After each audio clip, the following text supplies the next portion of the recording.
Welcome back to A Clock in the Journal. Tonight, the shadows grow longer, and the whispers of war echo through the streets of Paris. In a world torn by conflict, a symbol emerges, the Golden Triangle, holding the secrets of power, fortune, and death. And only one man, master of disguise and thief of legend, dares to follow its trail. This is not just a chase for treasure, it's a race against destiny. Chapter 16. The Fourth ACT. "Captain," said Don Luis, "you've scored 2 fine blunders. The first was your not telling me that Gregoire was a woman. The second—" But Don Luis saw that the officer was too much dejected for him to care about completing his charge. He put his hand on Patrice Belval's shoulder. "Come," he said. "Don't upset yourself. The position's not as bad as you think." Coralie jumped out of the window to escape that man. Patrice muttered. "Your Coralie is alive," said Don Luis, shrugging his shoulders. "In Simeon's hands, but alive. Why, what do you know about it? Anyway, if she's in that monster's hands, might she not as well be dead? Doesn't it mean all the horrors of death? Where's the difference? It means a danger of death, but it means life, if we come in time, and we shall. Have you a clue? Do you imagine that I have sat twiddling my thumbs, and that an old hand like myself hasn't had time in half an hour to unravel the mysteries which this cabin presents?"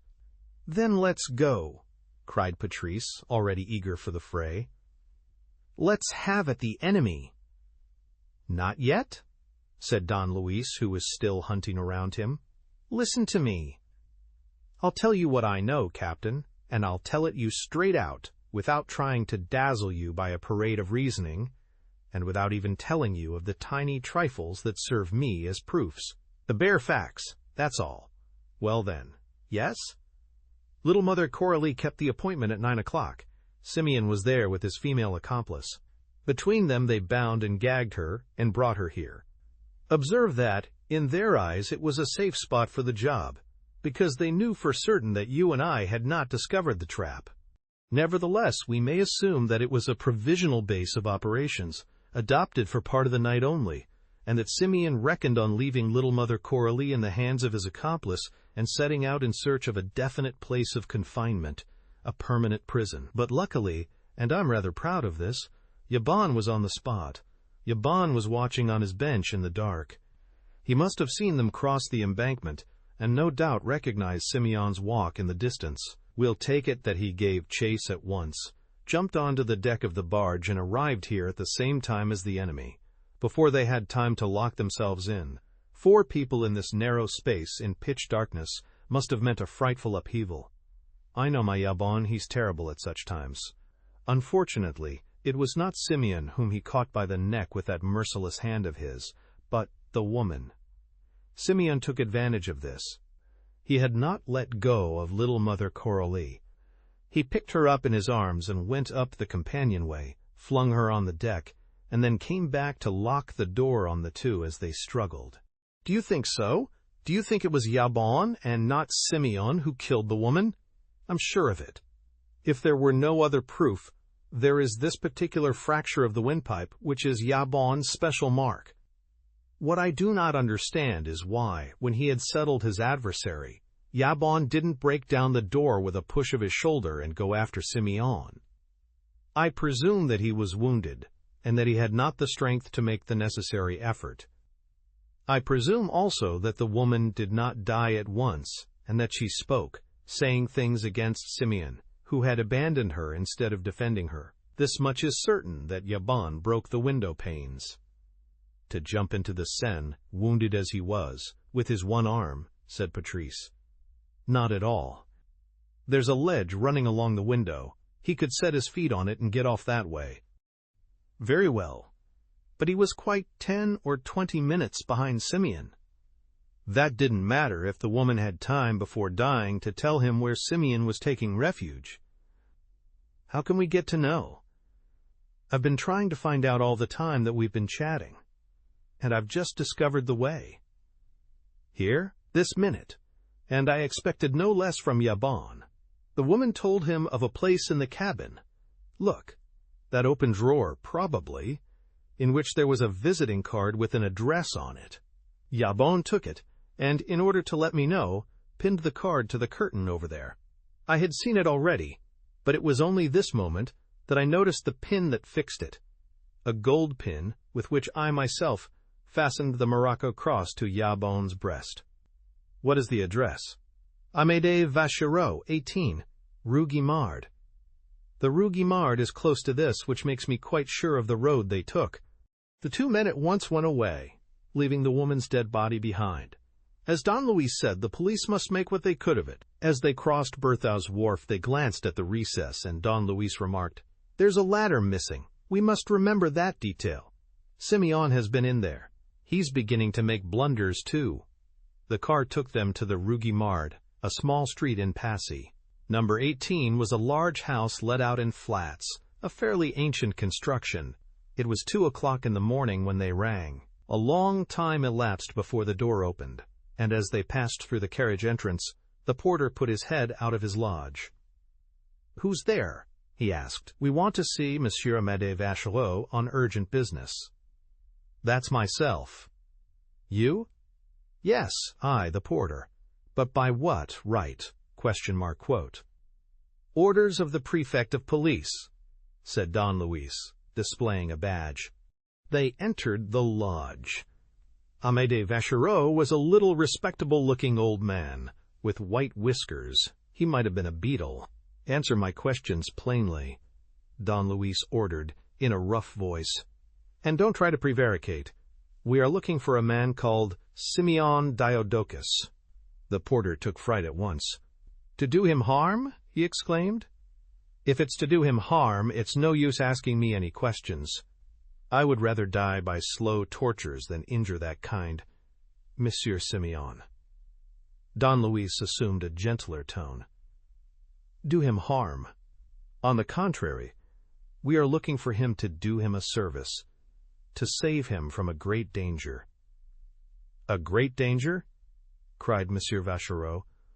"Oh, I'm not at all surprised. I never saw him in such a state of excitement." "Then he's been here?" "Yes, since midnight." "Is he here now?" "No, he went away again." Patrice made a despairing gesture and asked, "Perhaps he left someone behind?" "No, but he intended to bring someone." "A lady?" M. Vachereau hesitated. "We know," Don Luis resumed, "that Simeon Diodocus was trying to find a place of safety in which to shelter a lady for whom he entertained the deepest respect." "Can you tell me the lady's name?" asked the porter, still on his guard.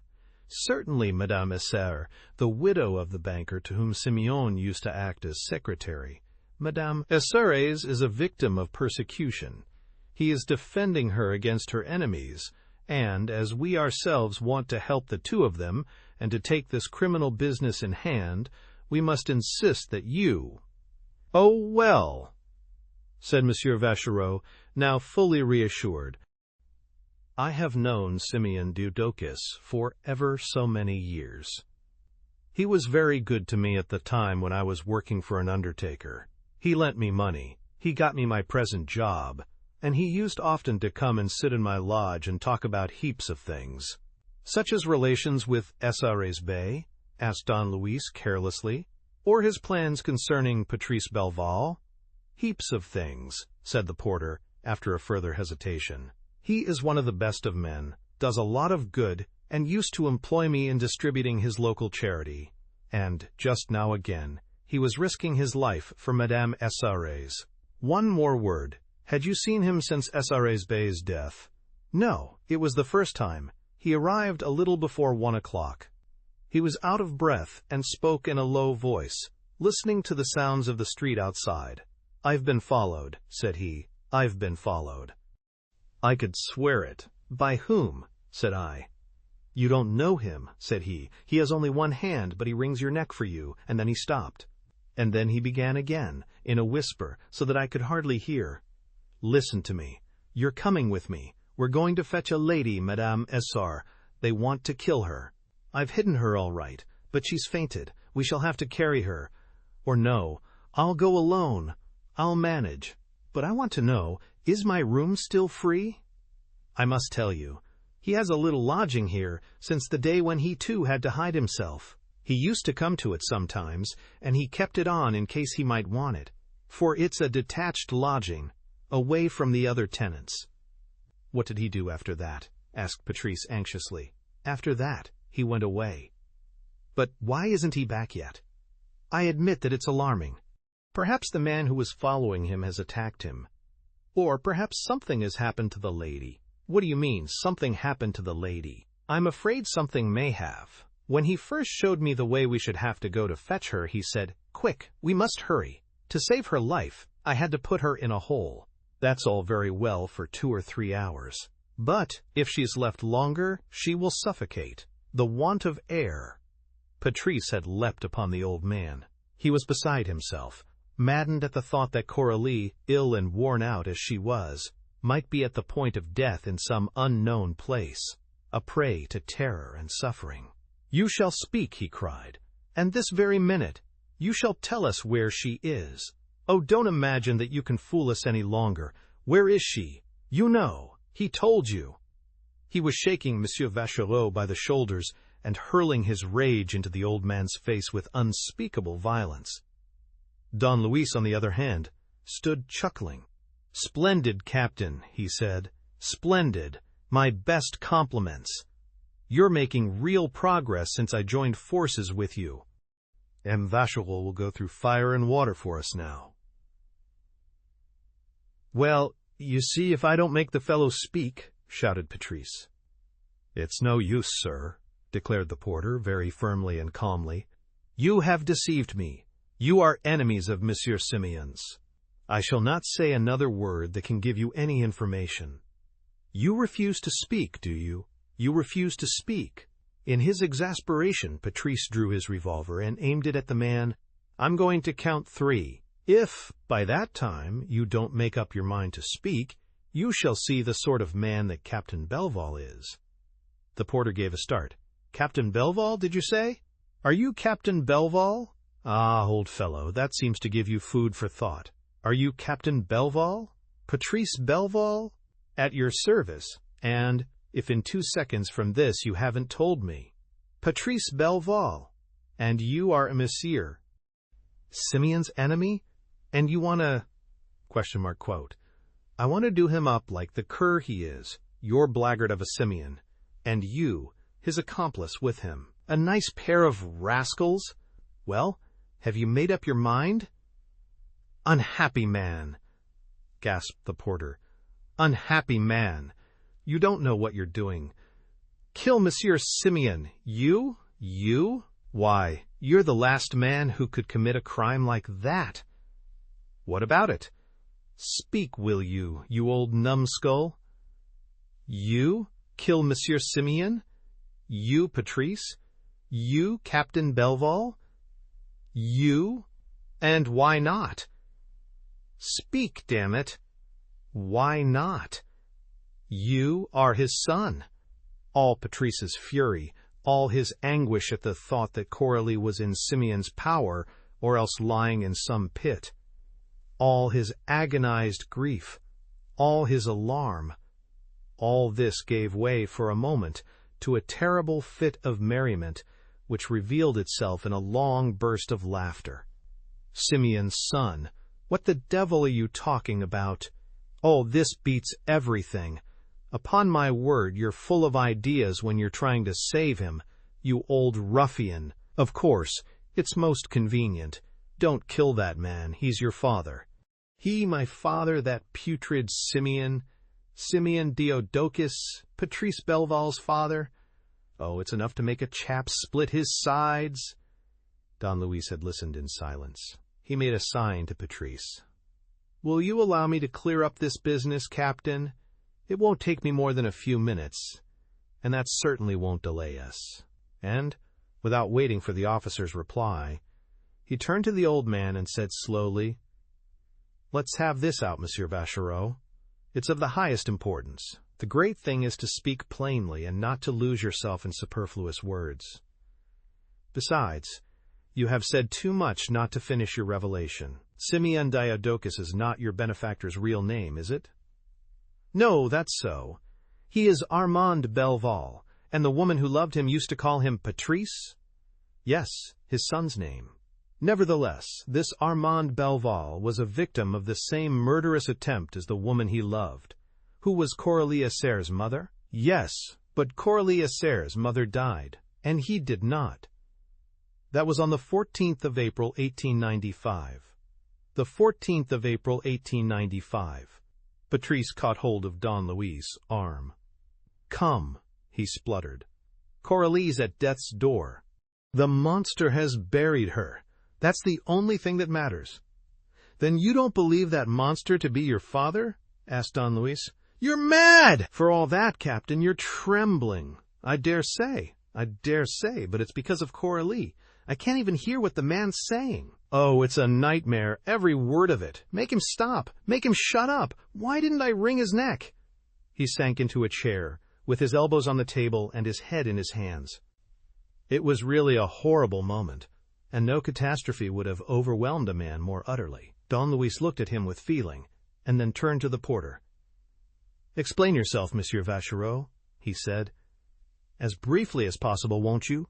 No details. We can go into them later. We were saying, on the 14th of April, 1895.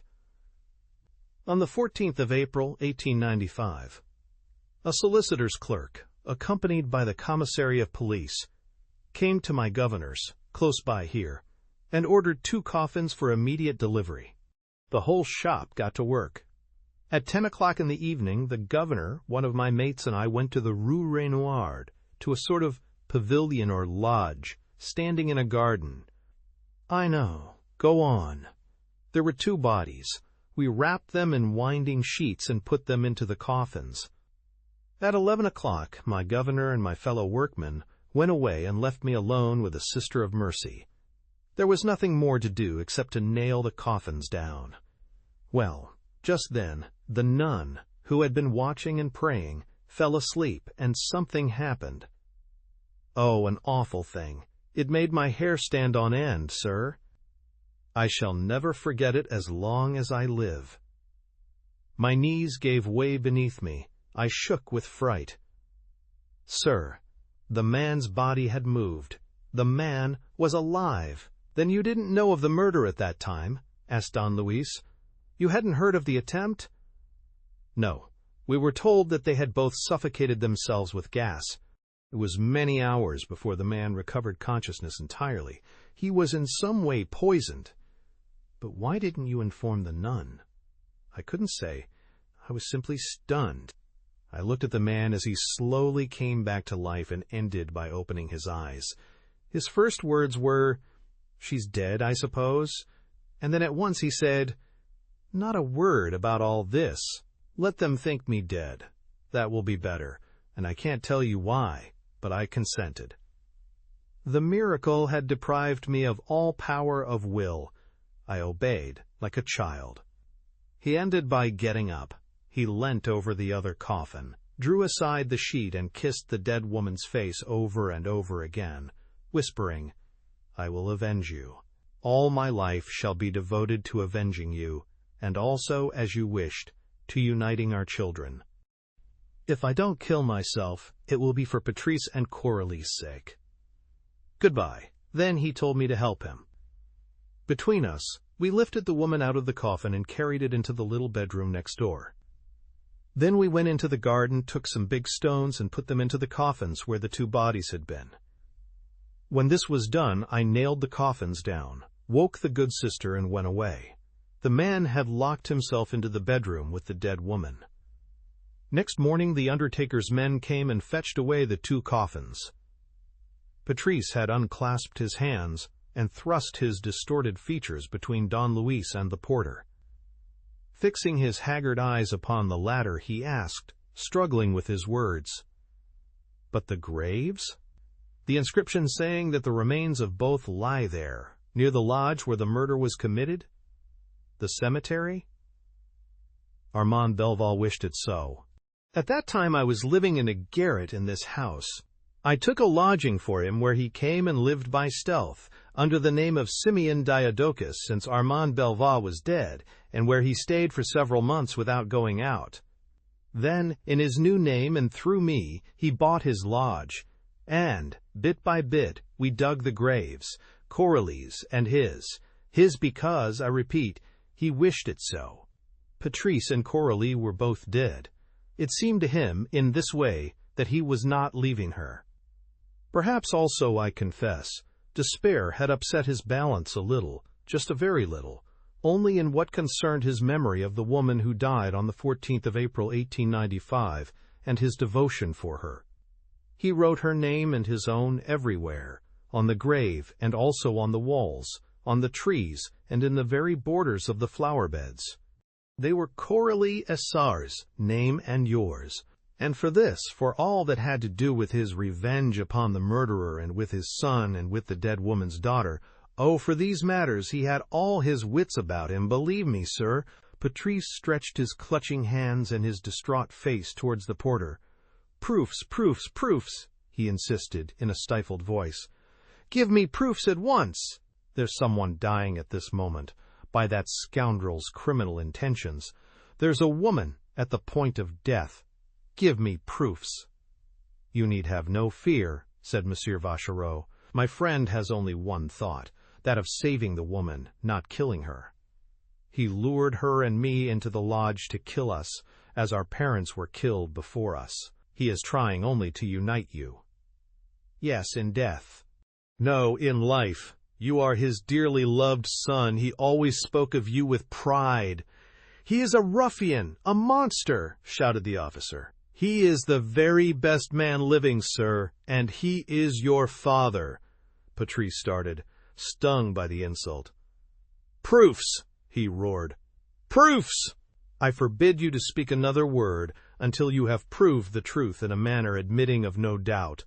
Without moving from his seat, the old man put out his arm towards an old mahogany escritoire, lowered the lid, and, pressing a spring, pulled out one of the drawers. Then he held out a bundle of papers. You know your father's handwriting, don't you, Captain? He said. You must have kept letters from him since the time when you were at school in England. Well, read the letters which he wrote to me. You will see your name repeated 100 times, the name of his son, and you will see the name of the Coralie whom he meant you to marry. Your whole life, your studies, your journeys, your work, is described in these letters. And you will also find your photographs, which he had taken by various correspondents, and photographs of Coralie, whom he had visited at Salonika. And you will see above all his hatred for Essar's Bey, whose secretary he had become, and his plans of revenge, his patience, his tenacity. And you will also see his despair when he heard of the marriage between Essar's and Coralie, and, immediately afterwards, his joy at the thought that his revenge would be more cruel when he succeeded in uniting his son Patrice with Essar's wife. As the old fellow spoke, he placed the letters one by one under the eyes of Patrice, who had at once recognized his father's hand and sat greedily devouring sentences in which his own name was constantly repeated. M. Vachereau watched him. "Have you any more doubts, Captain?" he asked at last. The officer again pressed his clenched fists to his temples. "I saw his face," he said, "above the skylight, in the lodge into which he had locked us. It was gloating over our death. It was a face mad with hatred. He hated us even more than Essar's did." "A mistake, pure imagination," the old man protested. "Or madness," muttered Patrice. Then he struck the table violently in a fit of revulsion. "It's not true, it's not true," he exclaimed. "That man is not my father. What, a scoundrel like that!" He took a few steps round the little room, and stopping in front of Don Luis, jerked out, "Let's go, else I shall go mad too. It's a nightmare, there's no other word for it. A nightmare in which things turn upside down until the brain itself capsizes. Let's go. Coralie is in danger. That's the only thing that matters." The old man shook his head. "I'm very much afraid." "What are you afraid of?" bellowed the officer. "I'm afraid that my poor friend has been caught up by the person who was following him. And then how can he have saved Madame Essar? The poor thing was hardly able to breathe, he told me. Hanging on to Don Luis's arm, Patrice staggered out of the porter's lodge like a drunken man. "She's done for! She must be!" he cried. "Not at all," said Don Luis. "Simeon is as feverishly active as yourself. He is nearing the catastrophe. He is quaking with fear, and not in a condition to weigh his words. Believe me, your Coralie is in no immediate danger. We have some hours before us. But Yaban? Suppose Yaban has laid hands upon him? I gave Yaban orders not to kill him. Therefore, whatever happens, Simeon is alive. That's the great thing. So long as Simeon is alive, there is nothing to fear. He won't let your Coralie die. Why not? Seeing that he hates her, why not? What is there in that man's heart? He devotes all his existence to a work of love on our behalf. And from one minute to the next, that love turns to execration." He pressed Don Luis's arm and, in a hollow voice, asked, "Do you believe that he is my father?" "Simeon Diodocus is your father, Captain," replied Don Luis. "Ah, don't. It's too horrible. God, but we are in the valley of the shadow." "On the contrary," said Don Luis, "the shadow is lifting slightly, and I confess that our talk with Monsieur Vachereau has given me a little light." "Do you mean it?" But in Patrice Belval's fevered brain, one idea jostled another. He suddenly stopped. Simeon may have gone back to the porter's lodge, and we shan't be there. Perhaps he will bring Coralie back. "No," Don Luis declared. "He would have done that before now if it could be done. No, it's for us to go to him." "But where?" "Well, of course, where all the fighting has been, where the gold lies. All the enemy's operations are centered in that gold, and you may be sure that, even in retreat, he can't get away from it. Besides, we know that he is not far from Berthau's wharf." Patrice allowed himself to be led along without a word. But suddenly Don Luis cried, "Did you hear?" "Yes, a shot." At that moment, they were on the point of turning into the Rue Raynouard. The height of the houses prevented them from perceiving the exact spot from which the shot had been fired, but it came approximately from the Asseris house or the immediate precincts. Patrice was filled with alarm. "Can it be Yaban?" "I'm afraid so," said Don Luis, "and as Yaban wouldn't fire, someone must have fired a shot at him." "Oh, by Jove, if my poor Yaban were to be killed!" Quote, "And suppose it was at her, at Coralie," whispered Patrice. Don Luis began to laugh. "Oh, my dear Captain, I'm almost sorry that I ever mixed myself up in this business. You were much cleverer before I came, and a good deal clearer sighted. Why the devil should Simeon attack your Coralie, considering that she's already in his power?" They hurried their steps. As they passed the Asseris house, they saw that everything was quiet, and they went on until they came to the lane, down which they turned. Patrice had the key, but the little door which opened onto the garden of the lodge was bolted inside. "Aha!" said Don Luis. "That shows that we're warm. Meet me on the quay, Captain. I shall run down to Berthau's wharf to have a look round." During the past few minutes, a pale dawn had begun to mingle with the shades of night. The embankment was still deserted, however. Don Luis observed nothing in particular at Berthau's wharf, but when he returned to the quay above, Patrice showed him a ladder lying right at the end of the pavement which skirted the garden of the lodge, and Don Luis recognized the ladder as the one whose absence he had noticed from the recess in the yard. With that quick vision, which was one of his greatest assets, he at once furnished the explanation. As Simeon had the key of the garden, it was obviously Yaban who used the ladder to make his way in. Therefore he saw Simeon take refuge there on returning from his visit to old Vachereau, and after coming to fetch Coralie. Now the question is, did Simeon succeed in fetching little Mother Coralie, or did he run away before fetching her? That I can't say. But, in any case, bending low down, he examined the pavement and continued. "In any case, what is certain is that Yabon knows the hiding place where the bags of gold are stacked, and that it is there most likely that your Coralie was, and perhaps still is, worse luck, if the enemy, giving his first thought to his personal safety, has not had time to remove her. Are you sure? Look here, Captain, Yabon always carries a piece of chalk in his pocket. As he doesn't know how to write, except just the letters forming my name, he has drawn these 2 straight lines, which, with the line of the wall, make a triangle, the golden triangle. Don Luis drew himself up. The clue is rather meager, but Yabi-an looks upon me as a wizard. He never doubted that I should manage to find this spot and that those 3 lines would be enough for me. Poor Yabon! But, objected Patrice, all this, according to you, took place before our return to Paris, between 12 and 1 o'clock, therefore.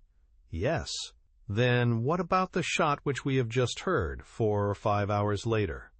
As to that, I'm not so positive. We may assume that Simeon squatted somewhere in the dark, possibly at the first break of day. Feeling easier, and hearing nothing of Yabon, he risked taking a step or 2. Then Yabon, keeping watch in silence, would have leaped upon him. So you think... I think that there was a struggle, that Yabon was wounded, and that Simeon escaped, or else was killed. However, we shall know all about it in a few minutes. He set the ladder against the railing at the top of the wall. Patrice climbed over with Don Luis' assistance. Then, stepping over the railing in his turn, Don Luis drew up the ladder, threw it into the garden, and made a careful examination. Finally, they turned their steps, through the tall grasses and bushy shrubs, towards the lodge. The daylight was increasing rapidly, and the outlines of everything were becoming clearer. The 2 men walked round the lodge, Don Luis leading the way.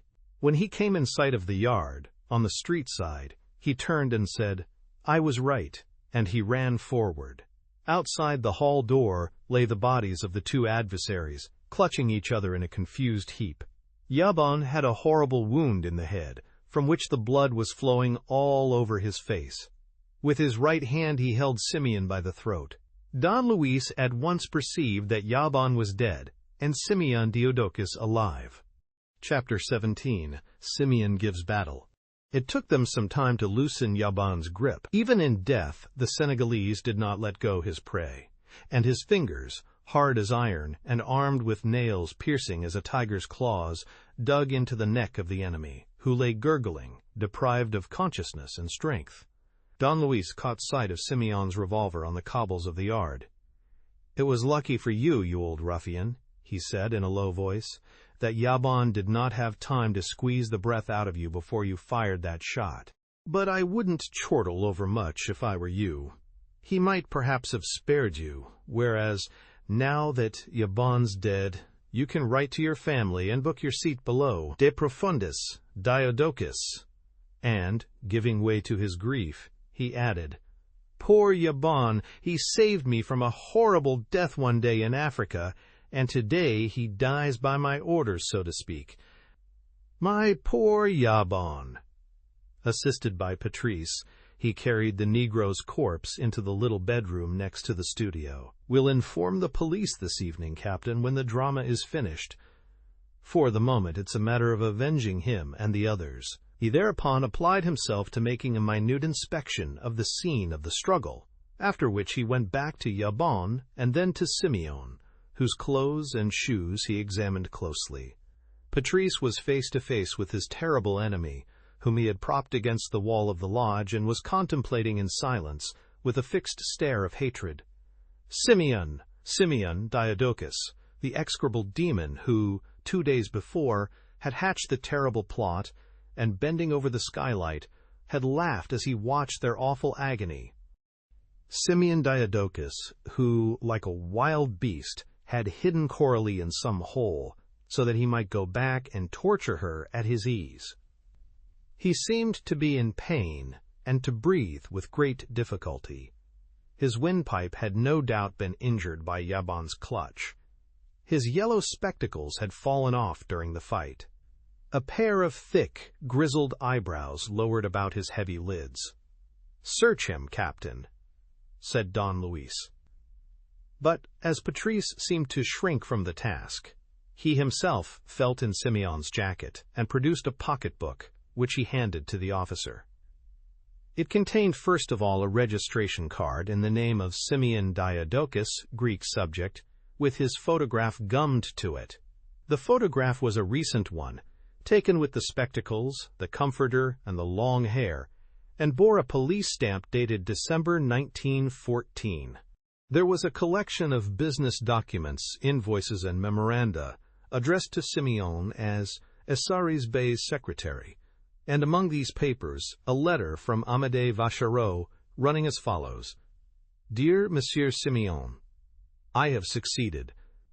A young friend of mine has taken a snapshot of Madame Essard and Patrice at the hospital at a moment when they were talking together. I am so glad to be able to gratify you, but when will you tell your dear son the truth? How delighted he will be when he hears it." At the foot of the letter were a few words in Simeon's hand, a sort of personal note.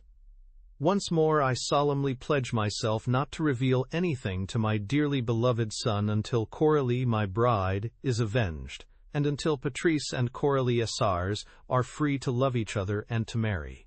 "That's your father's writing, is it not?" asked Don Luis. "Yes," said Patrice in bewilderment. "And it is also the writing of the letters which he addressed to his friend Vachereau. Oh, it's too hideous to be true. What a man! What a scoundrel!" Simeon moved. His eyes opened and closed repeatedly. Then, coming to himself entirely, he looked at Patrice, who at once, in a stifled voice, asked, "Where's Coralie?" And, as Simeon, still dazed, seemed not to understand and sat gazing at him stupidly, he repeated in a harsher tone, "Where's Coralie? What have you done with her? Where have you put her? She must be dying." Simeon was gradually recovering life and consciousness. He mumbled, "Patrice. Patrice."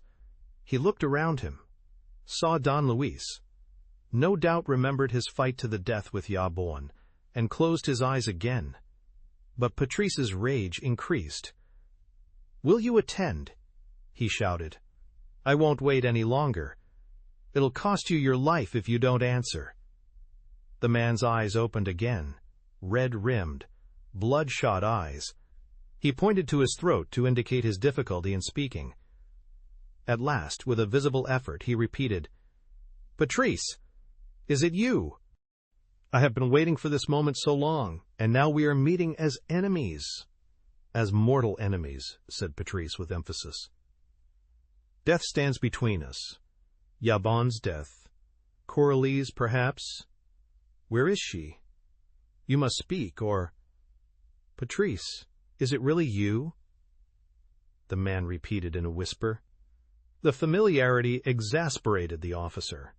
He caught his adversary by the lapel of his jacket and shook him. But Simeon had seen the pocketbook which he held in his other hand and, without resisting Patrice's roughness, whined, "You wouldn't hurt me, Patrice. You must have found some letters, and you now know the link that binds us together. Oh, how happy I should have been!" Exclamation mark quote. Patrice had released his hold and stood staring at him in horror. Sinking his voice in his turn, he said, "Don't dare to speak of that. I won't believe it. It's the truth, Patrice." "You lie, you lie!" cried the officer, unable to restrain himself any longer, while his grief distorted his face out of all recognition. "Ah, I see you have guessed it. Then I need not explain. You lie! You're just a common scoundrel. If what you say is true, why did you plot against Coralie and me? Why did you try to murder the two of us?" "I was mad, Patrice. Yes, I go mad at times. All these tragedies have turned my head. My own Coralie's death, and then my life in Essars, Shadow, and then, above all, the gold. Did I really try to kill you both? I no longer remember, or at least I remember a dream I had. It happened in the lodge, didn't it, as before? Oh, madness! What a torture! I'm like a man in the galleys. I have to do things against my will. Then it was in the lodge, was it, as before? And in the same manner? With the same implements? Yes. In my dream, I went through all my agony over again, and that of my darling. But instead of being tortured, I was the torturer. What a torment! He spoke low, inside himself, with hesitations and intervals, and an unspeakable air of suffering. Don Luis kept his eyes fixed on him, as though trying to discover what he was aiming at. And Simeon continued, "My poor Patrice, I was so fond of you. And now you are my worst enemy. How indeed could it be otherwise? How could you forget? Oh, why didn't they lock me up after Arsène's death?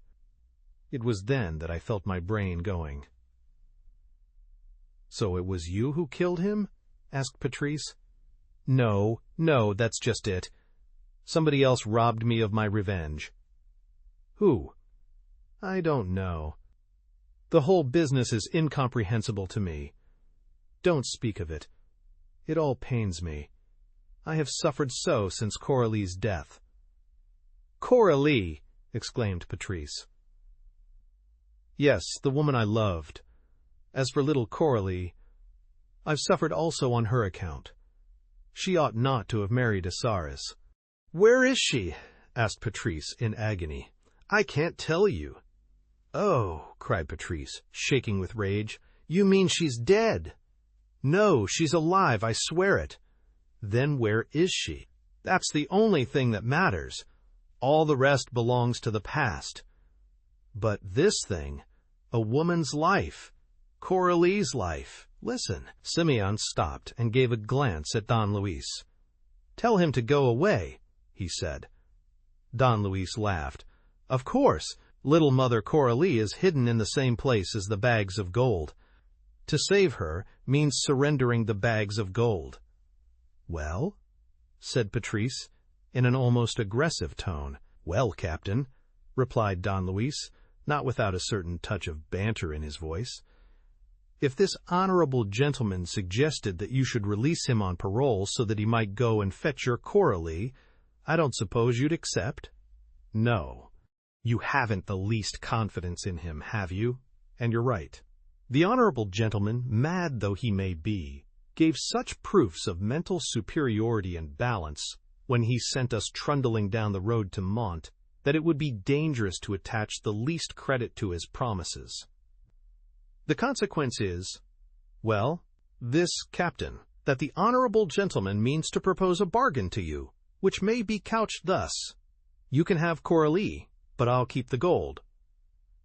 And then? And then? It would be a capital notion if you were alone with the honorable gentleman. The bargain would soon be concluded. But I'm here. By Jupiter!" Patrice had drawn himself up. He stepped towards Don Luis and said, in a voice which became openly hostile, "I presume that you won't raise any opposition. It's a matter of a woman's life." "No doubt, but, on the other hand, it's a matter of 300 million francs. "Then you refuse?" "Refuse? I should think so! You refuse when that woman is at her last gasp? You would rather she died? Look here, you seem to forget that this is my affair, that... The two men were standing close together. Don Luis retained that chafing calmness, that air of knowing more than he chose to say, which irritated Patrice. At heart, Patrice, while yielding to Don Luis' mastery, resented it, and felt a certain embarrassment at accepting the services of a man with whose past he was so well acquainted. "Then you actually refuse?" he rapped out, clenching his fists. "Yes," said Don Luis, preserving his coolness. "Yes, Captain Belval, I refuse this bargain, which I consider absurd. Why, it's the confidence trick. By Jingo, 300 millions! Give up a windfall like that? Never. But I haven't the least objection to leaving you alone with the honorable gentleman. That's what he wants, isn't it? Yes. We'll talk it over between yourselves. Sign the compact. The honorable gentleman who, for his part, has every confidence in his son, will tell you the whereabouts of the hiding place, and you shall release your Coralie. And you?" "What about you?" snarled Patrice angrily. I'm going to complete my little inquiry into the present and the past by revisiting the room where you nearly met your death. See you later, Captain. And, whatever you do, insist on guarantees." Switching on his pocket lamp, Don Luis entered the lodge and walked straight to the studio. Patrice saw the electric rays playing on the panels between the walled-up windows. He went back to where Simeon sat. "Now then," he said, in a voice of authority. "Be quick about it. Are you sure he's not listening?" "Quite sure." "Be careful with him, Patrice. He means to take the gold and keep it." "Don't waste time," said Patrice impatiently. "Get to Coralie. I've told you Coralie was alive. She was alive when you left her, but since then—" "Yes, since then." "Since then, what? You seem to have your doubts." "It was last night, 5 or 6 hours ago, and I am afraid." Patrice felt a cold shudder run down his back. He would have given anything for a decisive word, and at the same time he was almost strangling the old man to punish him. He mastered himself, however. "Don't let's waste time," he repeated. "Tell me where to go." "No. We'll go together." "You haven't the strength." Yes, I can manage. It's not far. Only, listen to me." The old man seemed utterly exhausted. From time to time his breathing was interrupted, as though Yabon's hand were still clutching him by the throat, and he sank into a heap, moaning. Patrice stooped over him. "I'm listening," he said, "but for God's sake, hurry." "All right," said Simeon. "All right. She'll be free in a few minutes, but on one condition, just one. Patrice, you must swear to me on Coralie's head that you will not touch the gold and that no one shall know." "I swear it on her head." "You swear it, yes, but the other one, your damned companion, he'll follow us, he'll see." "No, he won't." "Yes, he will, unless you consent."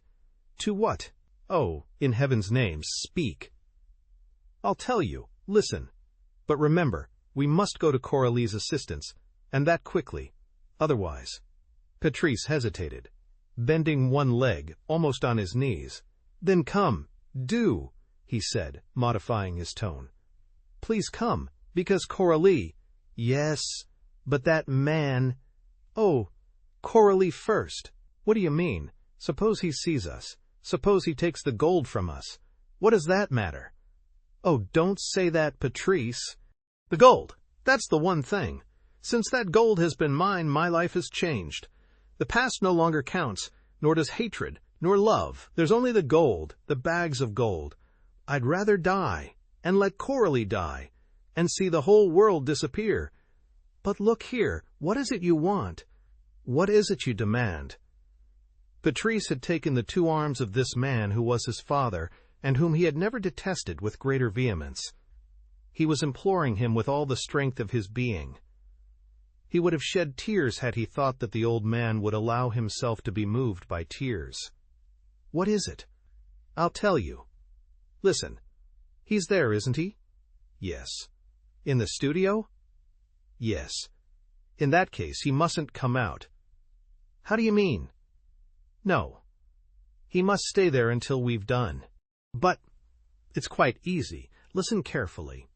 You've only to make a movement, to shut the door on him. The lock has been forced, but there are the 2 bolts, and those will do." "Do you consent?" Patrice rebelled. "But you're mad." "I consent, I? Why, the man saved my life. He saved Coralie.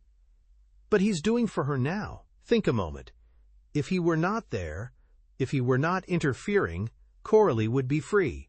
Do you accept?" "No." "Why not?" "Do you know what that man is? A highway robber. A wretch who has only one thought, to get hold of the millions. And you have scruples. Come, it's absurd, isn't it? Do you accept?" "No." And again, no. "Then so much the worse for Coralie." "Oh, yes, I see you don't realize the position exactly. It's time you did, Patrice. Perhaps it's even too late." "Oh, don't say that. Yes, yes, you must learn the facts and take your share of the responsibility. When that damned Negro was chasing me, I got rid of Coralie as best I could, intending to release her in an hour or two. And then, you know what happened. It was 11 o'clock at night, nearly 8 hours ago. So work it out for yourself. Patrice wrung his hands. Never had he imagined that a man could be tortured to such a degree. And Simeon continued, unrelentingly. She can't breathe. On my soul, she can't. Perhaps just a very little air reaches her, but that is all. Then again, I can't tell that all that covers and protects her hasn't given way. If it has, she's suffocating, while you stand here arguing. Look here. Can it matter to you to lock up that man for 10 minutes? Only 10 minutes, you know. And you still hesitate. Then it's you who are killing her, Patrice. Think, buried alive. Patrice drew himself up. His resolve was taken. At that moment he would have shrunk from no act, however painful.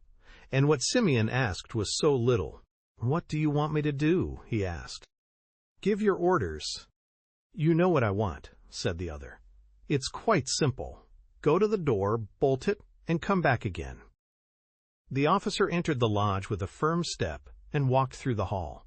The light was dancing up and down at the far end of the studio.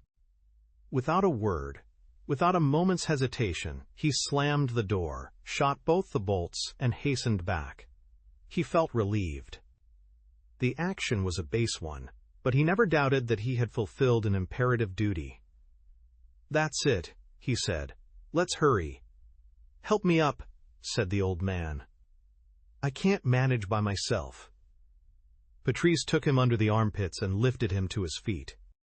But he had to support him, for the old man's legs were swaying beneath him. Oh, curse it, blurted Simeon. That blasted nigger has done for me. I'm suffocating too. I can't walk.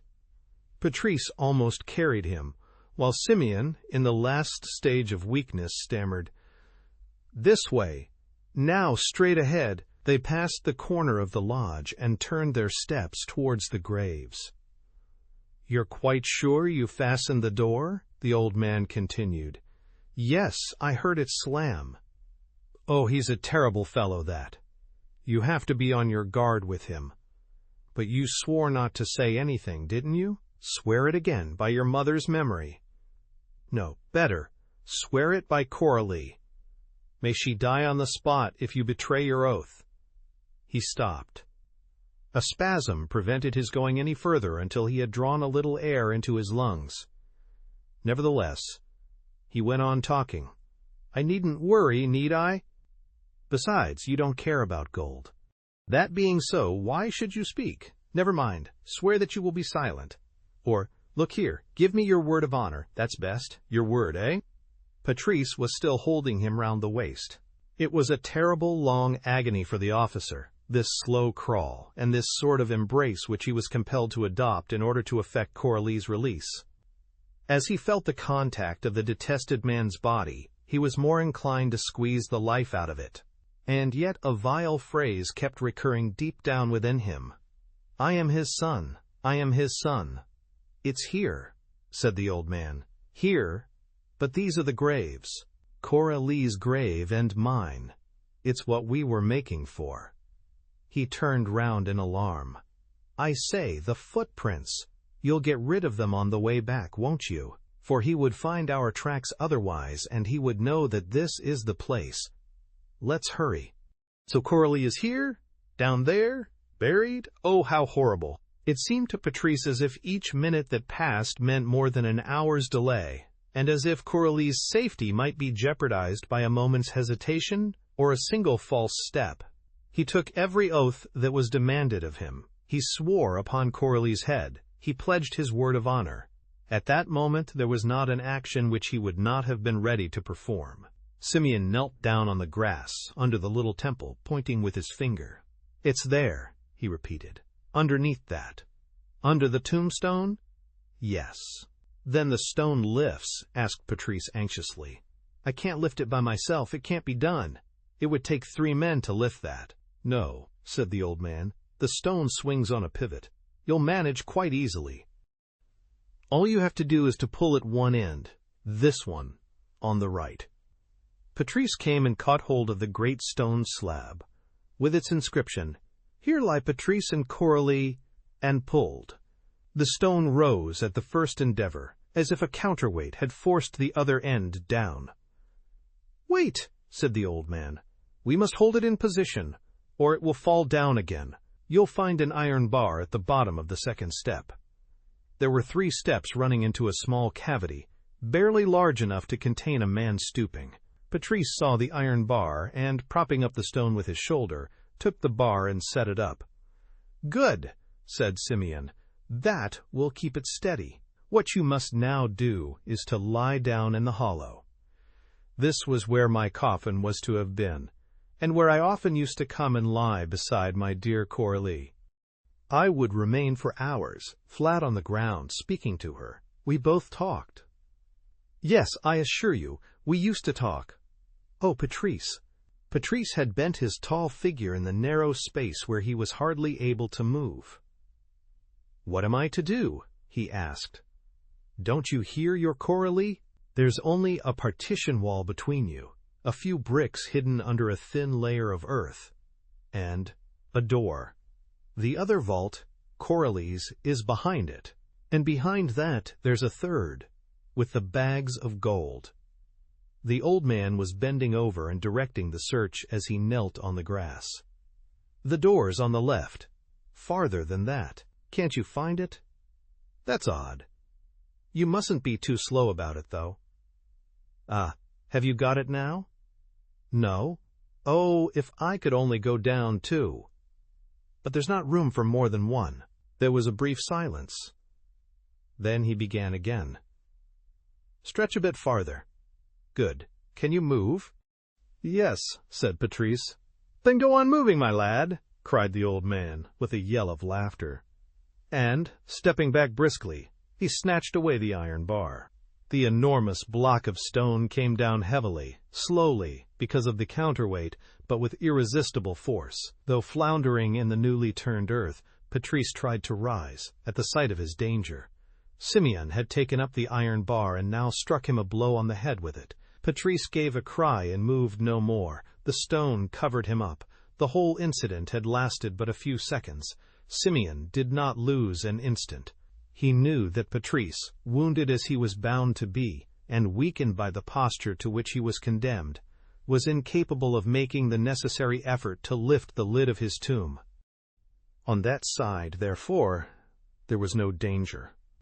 He went back to the lodge and, though he walked with some difficulty, he had no doubt exaggerated his injuries, for he did not stop until he reached the door. He even scorned to obliterate his footprints and went straight ahead. On entering the hall, he listened. Don Luis was tapping against the walls and the partition inside the studio and the bedroom. "Capital," said Simeon with a grin. "His turn now." It did not take long.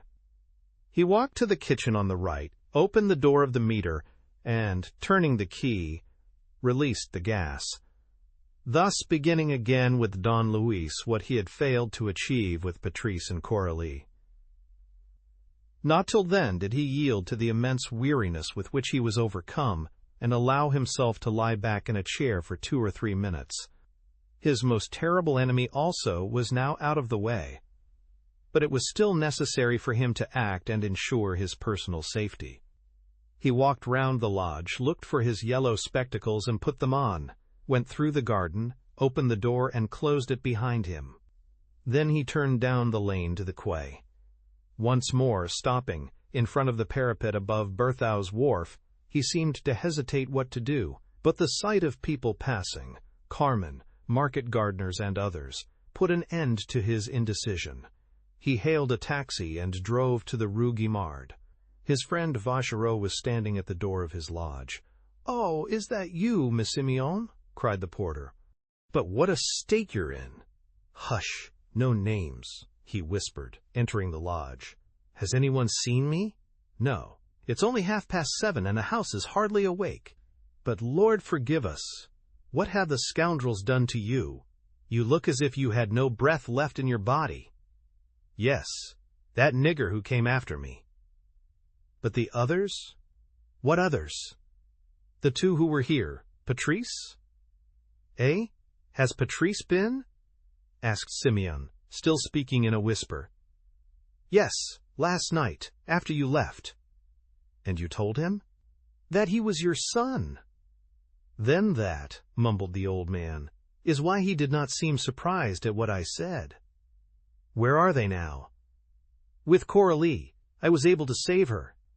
I've handed her over to them. But it's not a question of her. Quick, I must see a doctor. There's no time to lose. We have one in the house. No, that's no use. Have you a telephone directory? Here you are. Turn up Dr. Jaredek. What? You can't mean that.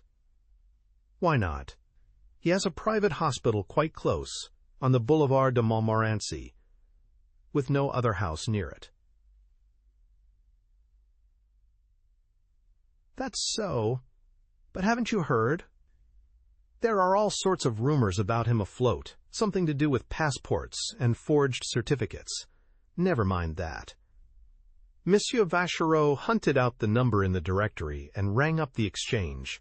The line was engaged, and he wrote down the number on the margin of a newspaper. Then he telephoned again. The answer was that the doctor had gone out and would be back at 10. It's just as well, said Simeon. I'm not feeling strong enough yet. Say that I'll call at 10 o'clock. Shall I give your name as Simeon? No, my real name, Armand Belval. Say it's urgent. Say it's a surgical case. The porter did so and hung up the instrument with a moan. Oh, my poor Monsieur Simeon, a man like you, so good and kind to everybody. Tell me what happened? Don't worry about that. Is my place ready? To be sure it is. Take me there without anyone seeing us. As usual. Be quick. Put your revolver in your pocket.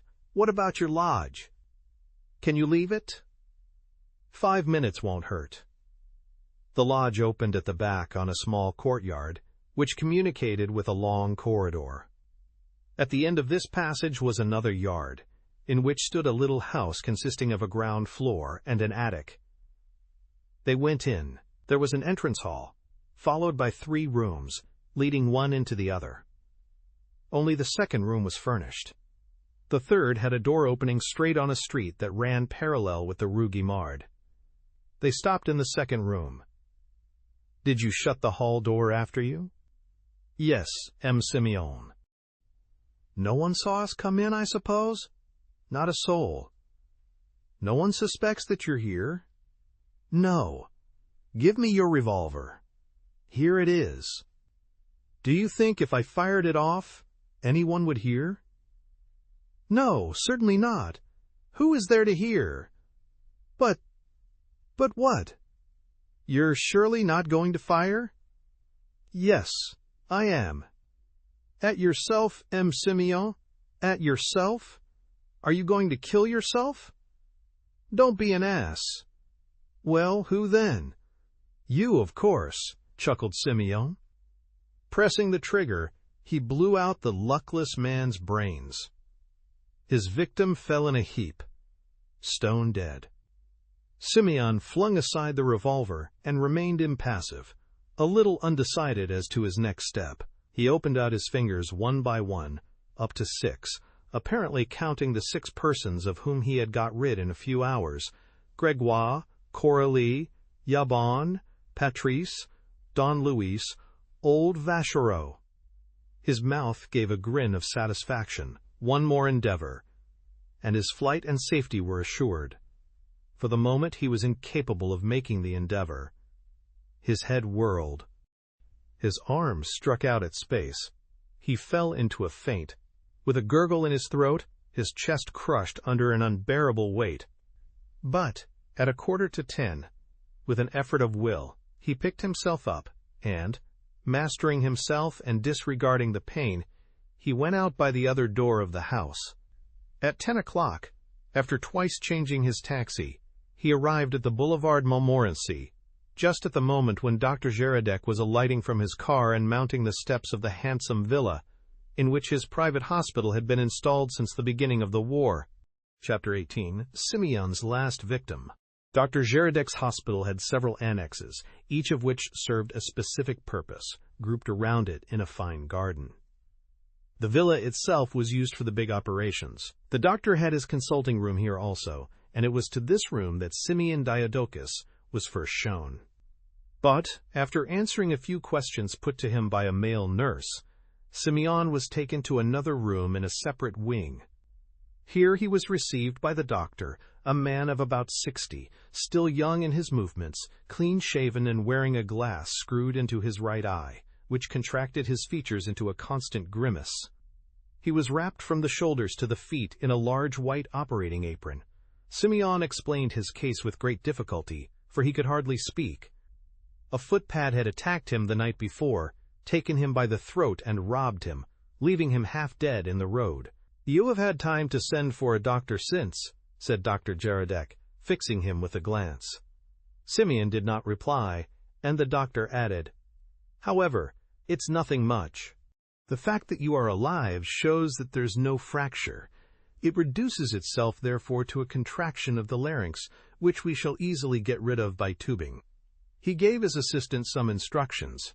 A long aluminum tube was inserted in the patient's windpipe. The doctor, who had absented himself meanwhile, returned and, after removing the tube, examined the patient, who was already beginning to breathe with greater ease. "That's over," said Dr. Géradec, "and much quicker than I expected. There was evidently in your case an inhibition which caused the throat to shrink. Go home now, and when you've had a rest, you'll forget all about it." Simeon asked what the fee was and paid it. But, as the doctor was seeing him to the door, he stopped, and, without further preface, said, "I am a friend of Madame Albonaz." The doctor did not seem to understand what he meant. "Perhaps you don't recognize the name," Simeon insisted. "When I tell you, however, that it conceals the identity of Madame. Most Granum, I have no doubt that we shall be able to arrange something." "What about?" asked the doctor, while his face displayed still greater astonishment. "Come, doctor, there's no need to be on your guard. We are alone. You have soundproof double doors. Sit down and let's talk." He took a chair. The doctor sat down opposite him, looking more and more surprised. And Simeon proceeded with his statement. "I am a Greek subject. Greece is a neutral, indeed I may say a friendly country, and I can easily obtain a passport and leave France. But for personal reasons, I want the passport made out not in my own name, but in some other, which you and I will decide upon together, and which will enable me, with your assistance, to go away without any danger." The doctor rose to his feet indignantly. Simeon persisted. "Oh, please don't be theatrical. It's a question of price, is it not? My mind is made up." "How much do you want?" The doctor pointed to the door. Simeon raised no protest. He put on his hat. But on reaching the door, he said, 20,000 francs? Is that enough?" "Do you want me to ring?" asked the doctor. "And have you turned out?" Simeon laughed, and quietly, with a pause after each figure. 30,000? he asked. 40. 50? Oh, I see. We're playing a great game. We want a round sum. All right. Only, you know, everything must be included in the price we settle. You must not only fix me up a passport so genuine that it can't be disputed, but you must guarantee me the means of leaving France as you did for Madame Mosgranum, on terms not half so handsome, by Jove. However, I'm not haggling. I need your assistance. Is it a bargain? 100,000 francs? Dr. Géradec bolted the door, came back, sat down at his desk, and said, simply, "We'll talk about it." "I repeat the question," said Simeon, coming closer. Are we agreed at 100,000? We are agreed, said the doctor, unless any complications appear later. What do you mean? I mean that the figure of 100,000 francs forms a suitable basis for discussion, that's all. Simeon hesitated a second. The man struck him as rather greedy. However, he sat down once more, and the doctor at once resumed the conversation. Your real name, please. You mustn't ask me that. I tell you, there are reasons. Then it will be 200,000 francs. Eh? Said Simeon with a start. I say, that's a bit steep. I never heard of such a price. You're not obliged to accept, replied Gerardec calmly. We are discussing a bargain. You are free to do as you please. But look here. Once you agree to fix me up a false passport, what can it matter to you whether you know my name or not? It matters a great deal. I run an infinitely greater risk in assisting the escape, for that's the only word, of a spy than I do in assisting the escape of a respectable man. I'm not a spy. How do I know? Look here, you come to me to propose a shady transaction. You conceal your name and your identity, and you're in such a hurry to disappear from sight that you're prepared to pay me 100,000 francs to help you. And in the face of that, you lay claim to being a respectable man. Come, it's absurd. A respectable man does not behave like a burglar or a murderer. Old Simeon did not wince. He slowly wiped his forehead with his handkerchief.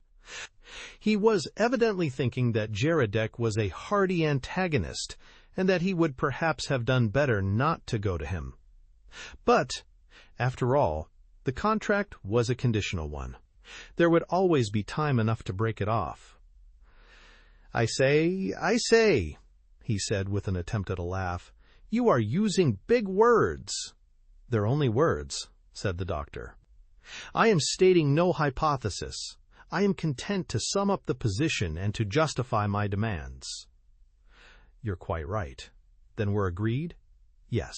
Perhaps, however, and this is the last observation I propose to make, you might let me off more cheaply, considering that I'm a friend of Madame Mausgrenam's. What do you suggest by that? Asked the doctor. Madame Mausgrenam herself told me that you charged her nothing. That's true. I charged her nothing, replied the doctor with a fatuous smile. But perhaps she presented me with a good deal. Madame Mausgrenam was one of those attractive women whose favors command their own price. There was a silence. Old Simeon seemed to feel more and more uncomfortable in his interlocutor's presence. At last the doctor sighed.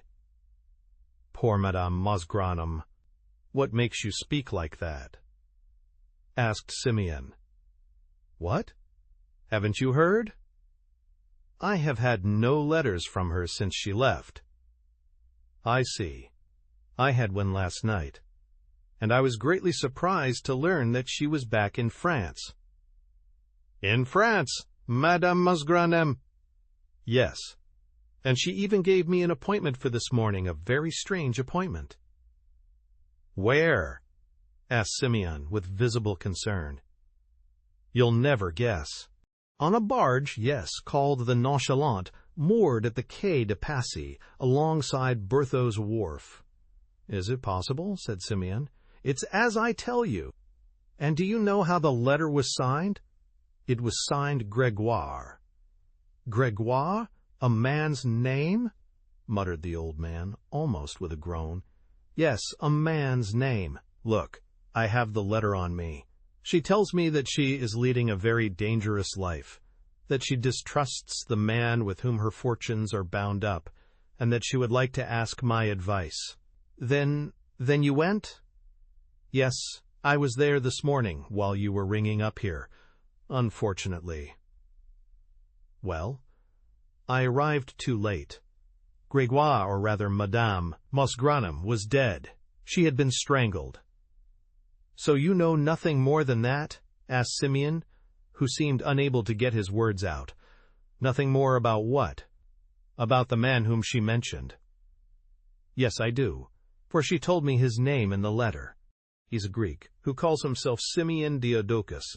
She even gave me a description of him. I haven't read it very carefully." He unfolded the letter and ran his eyes down the second page, mumbling. "A broken-down old man. Passes himself off as mad. Always goes about in a comforter and a pair of large yellow spectacles." Dr. Jaradek ceased reading and looked at Simeon with an air of amazement. Both of them sat for a moment without speaking. Then the doctor said, "You are Simeon Diadochus." The other did not protest. All these incidents were so strangely and, at the same time, so naturally interlinked as to persuade him that lying was useless. "This alters the situation," declared the doctor. "The time for trifling is past. It's a most serious and terribly dangerous matter for me, I can tell you. You'll have to make it 1,000,000.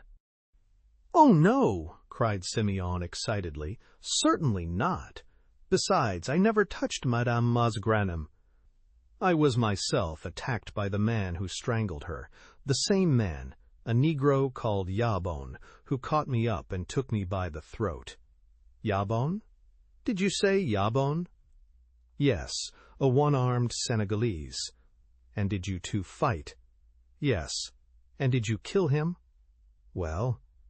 The doctor shrugged his shoulders with a smile. "Listen, sir, to a curious coincidence.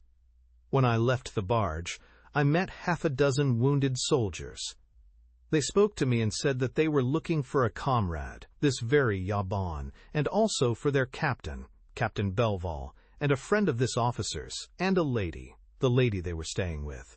All these people had disappeared, and they accused a certain person. Wait, they told me his name. Oh, but this is more and more curious. The man's name was Simeon Diadochus. It was you they accused.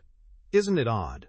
But on the other hand, you must confess that all this constitutes fresh facts, and therefore—" There was a pause. Then the doctor formulated his demand in plain tones. "I shall want 2 millions. This time Simeon remained impassive. He felt that he was in the man's clutches, like a mouse clawed by a cat. The doctor was playing with him, letting him go and catching him again, without giving him the least hope of escaping from this grim sport.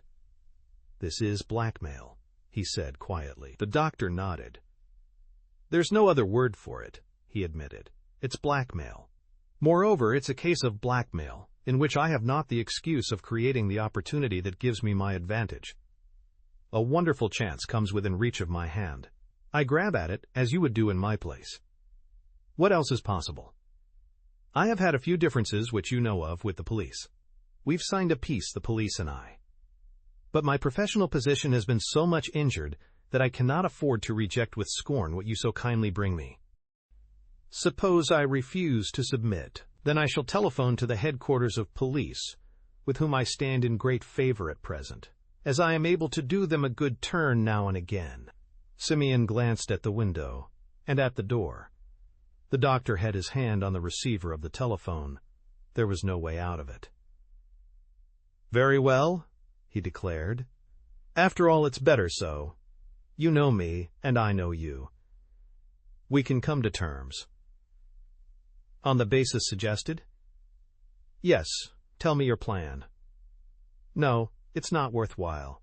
I have my methods, and there's no object in revealing them beforehand. The point is to secure your escape and to put an end to your present danger. I'll answer for all that. What guarantee have I? You will pay me half the money now, and the other half when the business is done. There remains the matter of the passport, a secondary matter for me. Still, we shall have to make one out. In what name is it to be?" "Any name you like." The doctor took a sheet of paper and wrote down the description, looking at Simeon between the phrases and muttering. Gray hair, clean-shaven, yellow spectacles. Then he stopped and asked, "But how do I know that I shall be paid the money? That's essential, you know. I want banknotes, real ones." "You shall have them." "Where are they?" "In a hiding place that can't be got at." "Tell me where." "I have no objection. Even if I give you a clue to the general position, you'll never find it." "Well, go on." "Gregoire had the money in her keeping, 4 million francs. It's on board the barge. We'll go there together, and I'll count you out the first 1 million. You say those millions are on board the barge? Yes. And there are 4 of those millions? Yes. I won't accept any of them in payment. Why not? You must be mad. Why not? Because you can't pay a man with what already belongs to him. What's that you're saying? Cried Simeon in dismay. Those 4 millions belong to me, so you can't offer them to me. Simeon shrugged his shoulders.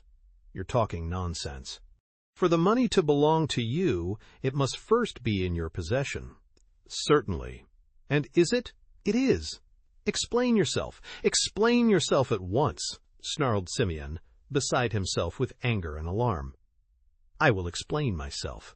The hiding place that couldn't be got at consisted of 4 old books, back numbers of Bouton's Directory for Paris and the provinces, each in 2 volumes. The 4 volumes were hollow inside, as though they had been scooped out, and there was 1,000,000 francs in each of them. You lie, you lie. They were on a shelf, in a little lumber room next the cabin. Well, what then? What then? They're here. Here? Yes, here, on that bookshelf, in front of your nose. So, in the circumstances, you see, as I am already the lawful owner, I can't accept. You thief! You thief! Shouted Simeon, shaking with rage and clenching his fist. You're nothing but a thief, and I'll make you disgorge. Oh, you dirty thief! Dr. Gerardec smiled very calmly and raised his hand in protest. This is strong language, and quite unjustified. Quite unjustified. Let me remind you that Madame Mousgranum honored me with her affection. One day, or rather one morning, after a moment of expansiveness, my dear friend, she said, she used to call me her dear friend, my dear friend, when I die, she was given to those gloomy forebodings. When I die, I bequeath to you the contents of my home. Her home, at that moment, was the barge. Do you suggest that I should insult her memory by refusing to obey so sacred a wish? Old Simeon was not listening. An infernal thought was awakening in him, and he turned to the doctor with a movement of affrighted attention. We are wasting precious time, my dear sir, said the doctor. What have you decided to do? He was playing with the sheet of paper on which he had written the particulars required for the passport. Simeon came up to him without a word. At last the old man whispered, Give me that sheet of paper. I want to see. He took the paper out of the doctor's hand, ran his eyes down it, and suddenly leapt backwards.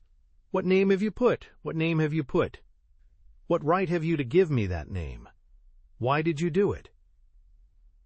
You told me to put any name I pleased, you know. But why this one? Why this one?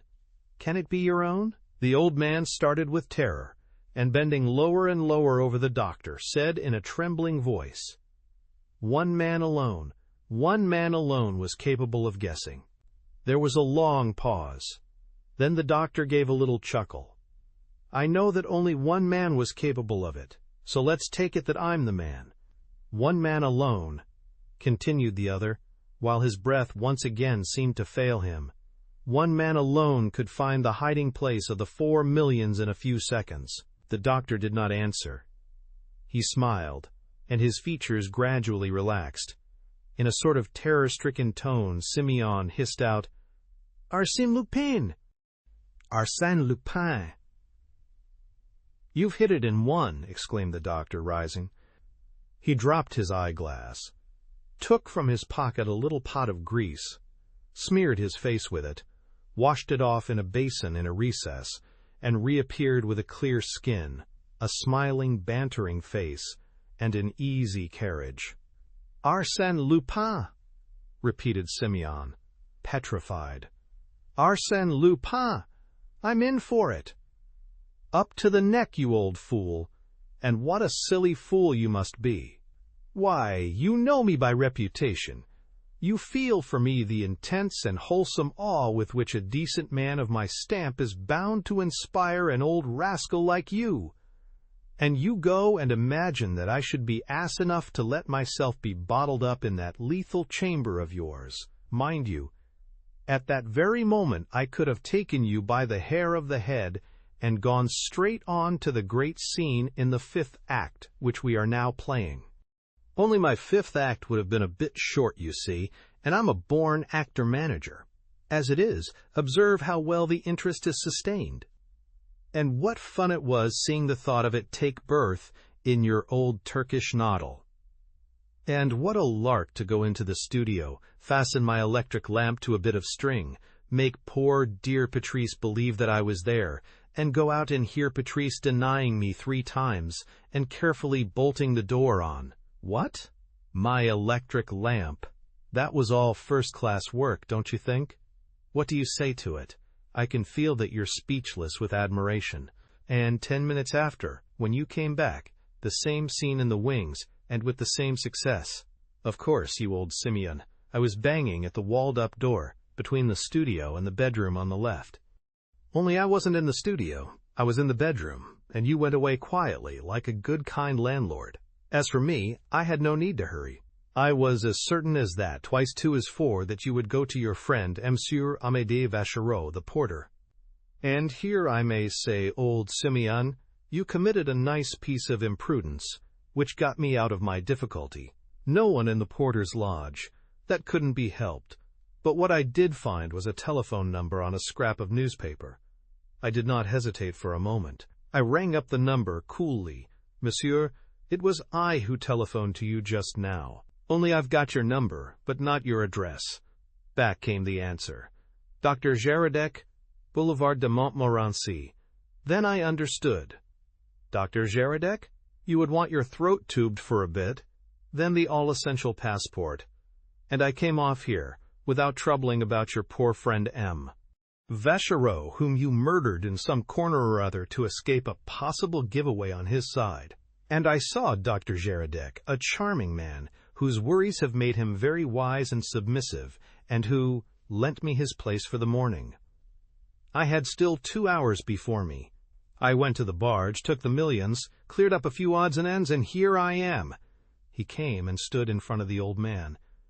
Well, are you ready? He asked. Simeon, who seemed absorbed in thought, gave a start. Ready for what? Said Don Luis, replying to his unspoken question. Why, for the great journey, of course. Your passport is in order, your tickets taken. Paris to hell, single. Non-stop hearse, sleeping coffin. Step in, sir. The old man, tottering on his legs, made an effort and stammered. And Patrice? What about him? I offer you his life in exchange for my own.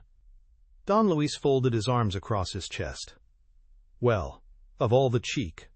Patrice is a friend, and you think me capable of abandoning him like that? Do you see me, Lupin, making more or less witty jokes upon your imminent death while my friend Patrice is in danger? Old Simeon, you're getting played out. It's time you went and rested in a better world. He lifted a hanging, opened a door, and called out, Well, Captain, how are you getting on? Ah, I see, you've recovered consciousness. Are you surprised to see me? No, thanks, but please come in here. Our old Simeon's asking for you. Then, turning to the old man, he said, Here's your son, you unnatural father. Patrice entered the room with his head bandaged, for the blow which Simeon had struck him, and the weight of the tombstone had opened his old wounds. He was very pale and seemed to be in great pain. At the sight of Simeon Diodocus he gave signs of terrible anger. He controlled himself, however. The 2 men stood facing each other without stirring, and Don Luis, rubbing his hands, said in an undertone, What a scene! What a splendid scene! Isn't it well arranged? The father and the son. The murderer and his victim. Listen to the orchestra. A slight tremolo. What are they going to do? Will the son kill his father, or the father kill his son? A thrilling moment, and the mighty silence. Only the call of the blood is heard. And in what terms? Now we're off. The call of the blood has sounded, and they are going to throw themselves into each other's arms, the better to strangle the life out of each other. Patrice had taken 2 steps forward, and the movement suggested by Don Luis was about to be performed. Already the officer's arms were flung wide for the fight. But suddenly Simeon, weakened by pain and dominated by a stronger will than his own, let himself go and implored his adversary.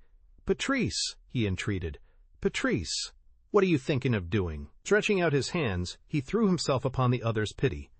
And Patrice, arrested in his onrush, stood perplexed, staring at the man to whom he was bound by so mysterious and strange a tie. "Coralie," he said, without lowering his hands. "Coralie." "Tell me where she is, and I'll spare your life," the old man started. His evil nature was stimulated by the remembrance of Coralie, and he recovered a part of his energy at the possibility of wrongdoing. He gave a cruel laugh. "No, no," he answered. "Coralie in one scale and I in the other? I'd rather die. Besides, Coralie's hiding place is where the gold is. No, never! I may just as well die." "Kill him then, Captain," said Don Luis, intervening. "Kill him, since he prefers it." Once more the thought of immediate murder and revenge sent the red blood rushing to the officer's face. But the same hesitation unnerved him. "No, no," he said in a low voice. "I can't do it." "Why not?" Don Luis insisted. "It's so easy. Come along. Wring his neck like a chicken's and have done with it." "I can't." "But why? Do you dislike the thought of strangling him? Does it repel you? And yet if it were a Boche on the battlefield—" "Yes, but this man—" "Is it your hands that refuse? The idea of taking hold of the flesh and squeezing? Here, Captain, take my revolver and blow out his brains." Patrice accepted the weapon eagerly and aimed it at old Simeon. The silence was appalling. Old Simeon's eyes had closed and drops of sweat were streaming down his livid cheeks. At last the officer lowered his arm. "I can't do it," he said. "Nonsense," said Don Luis. "Get on with the work." "No, no. But in heaven's name, why not?" "I can't." "You can't? Shall I tell you the reason? You are thinking of that man as if he were your father." "Perhaps it's that," said the officer, speaking very low. "There's a chance of it, you know. What does it matter if he's a beast and a blackguard?" "No, no, I haven't the right. Let him die by all means, but not by my hand. I haven't the right." "You have the right?" "No, it would be abominable. It would be monstrous." Don Luis went up to him and, tapping him on the shoulder, said gravely, "You surely don't believe that I should stand here, urging you to kill that man, if he were your father?" Patrice looked at him wildly. "Do you know something? Do you know something for certain?" "Oh, for heaven's sake!" Quote. Don Luis continued, "Do you believe that I would even encourage you to hate him if he were your father?" "Oh!" exclaimed Patrice. "Do you mean that he's not my father?" "Of course he's not," cried Don Luis with irresistible conviction and increasing eagerness. "Your father indeed! Why, look at him! Look at that scoundrelly head! Every sort of vice and violence is written on the brute's face." Throughout this adventure, from the first day to the last, there was not a crime committed but was his handiwork. Not one, do you follow me? There were not two criminals, as we thought, not esares, to begin the hellish business, and old Simeon to finish it. There was only one criminal, one, do you understand, Patrice? Before killing Coralie and Yalbon and Vachereau the porter and the woman who was his own accomplice, he killed others. He killed one other in particular, one whose flesh and blood you are, the man whose dying cries you heard over the telephone, the man who called you Patrice and who only lived for you. He killed that man, and that man was your father, Patrice. He was Armand Belval. Now do you understand? Patrice did not understand. Don Luis, words fell uncomprehended. Not one of them lit up the darkness of Patrice's brain. However, one thought insistently possessed him, and he stammered, "That was my father? I heard his voice, you say? Then it was he who called to me?" "Yes, Patrice, your father. And the man who killed him, quote, was this one?" said Don Luis, pointing to Simeon. The old man remained motionless, wild-eyed, like a felon awaiting sentence of death. Patrice, quivering with rage, stared at him fixedly. "Who are you? Who are you?" he asked. And, turning to Don Luis, "Tell me his name, I beseech you. I want to know his name before I destroy him." "His name? Haven't you guessed it yet? Why, from the very first day I took it for granted. After all, it was the only possible theory." "But what theory? What was it you took for granted?" cried Patrice impatiently. "Do you really want to know?" "Oh, please! I'm longing to kill him, but I must first know his name." Well then, there was a long silence between the two men as they stood close together, looking into each other's eyes. Then Lupin let fall these 4 syllables: Essar Bey. Patrice felt a shock that ran through him from head to foot. Not for a second did he try to understand by what prodigy this revelation came to be, merely an expression of the truth. He instantly accepted this truth, as though it were undeniable and proved by the most evident facts. The man was Essar Bey, and had killed his father. He had killed him, so to speak, twice over. First years ago, in the lodge in the garden, taking from him all the light of life and any reason for living. And again the other day, in the library, when Armand Belval had telephoned to his son. This time Patrice was determined to do the deed.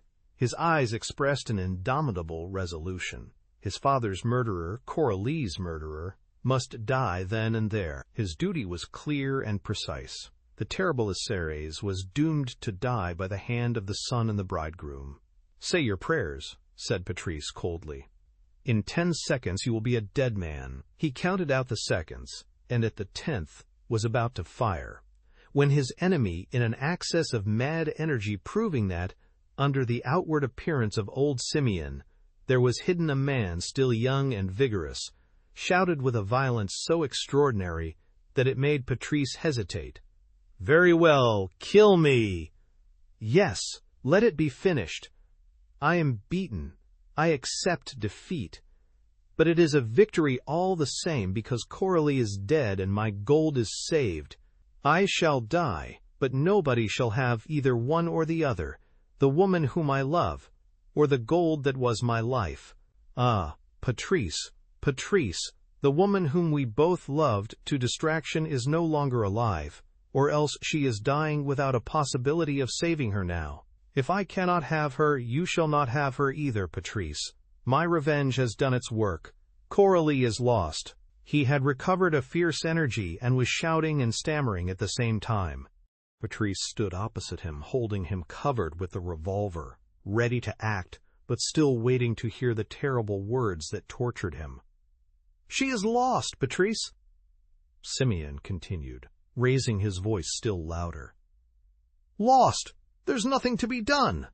"And you will not find even her body in the bowels of the earth, where I buried her with the bags of gold." "Under the tombstone?" "No, not such a fool. No, Patrice, you will never find her. The gold is stifling her. She's dead. Coralie is dead. Oh, the delight of throwing that in your face. The anguish you must be feeling. Coralie is dead. Coralie is dead." "Don't shout so, you'll wake her," said Don Luis calmly. The brief sentence was followed by a sort of stupor, which paralyzed the two adversaries. Patrice's arms dropped to his sides. Simeon turned giddy and sank into a chair. Both of them, knowing the things of which Don Luis was capable, knew what he meant. But Patrice wanted something more than a vague sentence that might just as easily be taken as a jest. He wanted a certainty. "Wake her?" he asked, in a broken voice. "Well, of course," said Don Luis. "When you shout too loud, you wake people up." "Then she's alive?" "You can't wake the dead, whatever people may say. You can only wake the living." "Coralie is alive! Coralie is alive!" Patrice repeated, in a sort of rapture that transfigured his features. "Can it be possible?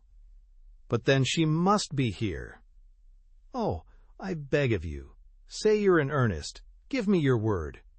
Or no, it's not true, is it? I can't believe it. You must be joking. Let me answer you, Captain, as I answered that wretch just now. You are admitting that it is possible for me to abandon my work before completing it. How little you know me. What I undertake to do, I do. It's one of my habits, and a good one at that. That's why I cling to it. Now watch me." He turned to one side of the room.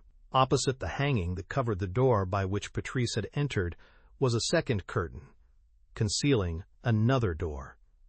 He lifted the curtain. "No, no, she's not there," said Patrice in an almost inaudible voice. "I dare not believe it. The disappointment would be too great.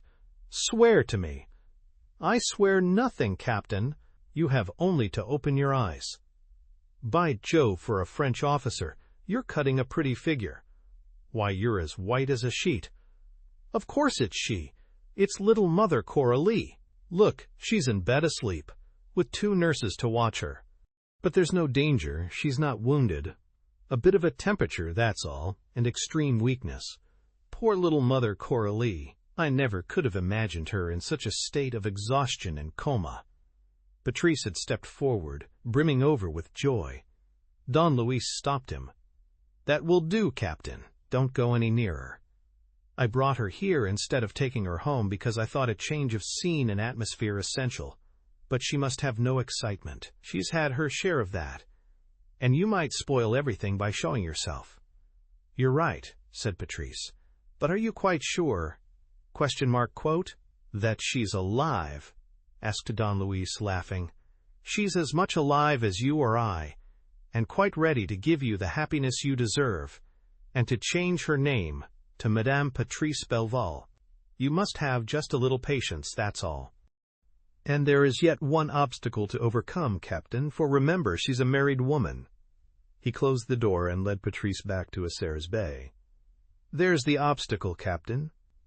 Is your mind made up now? This wretch still stands between you and your Coralie." Arsène had not even glanced into the next room, as though he knew that there could be no doubt about Don Luis' word. He sat shivering in his chair, cowering, weak and helpless. "You don't seem comfortable," said Don Luis. "What's worrying you? You're frightened, perhaps. What for? I promise you that we will do nothing except by mutual consent, and until we are all of the same opinion. That ought to cheer you up. We'll be your judges, the 3 of us. Here and now, Captain Patrice Belval, Arsène Lupin, and old Simeon will form the court. Let the trial begin. Does anyone wish to speak in defense of the prisoner at the bar, Arsène's Bey? No one. The prisoner at the bar is sentenced to death. Extenuating circumstances? No notice of appeal? No commutation of sentence? No reprieve? No immediate execution? Yes. You see, there's no delay. What about the means of death? A revolver shot? That will do. It's clean, quick work. Captain Belval, your bird. The gun's loaded. Here you are." Patrice did not move. He stood gazing at the foul brute who had done him so many injuries. His whole being seethed with hatred. Nevertheless, he replied, "I will not kill that man." "I agree, Captain. Your scruples do you honor. You have not the right to kill a man whom you know to be the husband of the woman you love. It is not for you to remove the obstacle. Besides, you hate taking life." "So do I. This animal is too filthy for words. And so, my good man, there is no one left but yourself to help us out of this delicate position." Don Luis ceased speaking for a moment and leant over Arsène. Had the wretched man heard? Was he even alive? He looked as if he were in a faint, deprived of consciousness. Don Luis shook him by the shoulder. "The gold," moaned Arsène. "The bags of gold." "Oh, you're thinking of that, you old scoundrel, are you? You're still interested? The bags of gold are in my pocket, if a pocket can contain 1,800 bags of gold." "The hiding place?" "Your hiding place? It doesn't exist, so far as I'm concerned. I needn't prove it to you, need I, since Coralie's here? As Coralie was buried among the bags of gold, you can draw your own conclusion. So you're nicely done. The woman you wanted is free, and, what is worse still, free by the side of the man whom she adores, and whom she will never leave. And, on the other hand, your treasure is discovered. So it's all finished, eh? We are agreed? Come, here's the toy that will release you." He handed him the revolver. Arsène took it mechanically and pointed it at Don Luis, but his arm lacked the strength to take aim and fell by his side. "Capital," said Don Luis. "We understand each other, and the action which you are about to perform will atone for your evil life, you old blackguard. When a man's last hope is dispelled, there's nothing for it but death. That's the final refuge." He took hold of the other's hand and, bending Arsène's nerveless fingers round the revolver, forced him to point it towards his own face. "Come," said he, "just a little pluck. What you've resolved to do is a very good thing. As Captain Belval and I refuse to disgrace ourselves by killing you, you've decided to do the job yourself. We are touched, and we congratulate you. But you must behave with courage. No resistance. Come. That's right. That's much more like it. Once more, my compliments. It's very smart, your manner of getting out of it. You perceive that there's no room for you on earth, that you're standing in the way of Patrice and Coralie, and that the best thing you can do is to retire. And you're jolly well right. No love and no gold. No gold, Simeon. The beautiful shiny coins which you coveted, with which you would have managed to secure a nice, comfortable existence, all fled, vanished. You may just as well vanish yourself, what? Whether because he felt himself to be helpless or because he really understood that Don Luis was right and that his life was no longer worth living, Simeon offered hardly any resistance. The revolver rose to his forehead. The barrel touched his temple. At the touch of the cold steel he gave a moan. "Mercy!"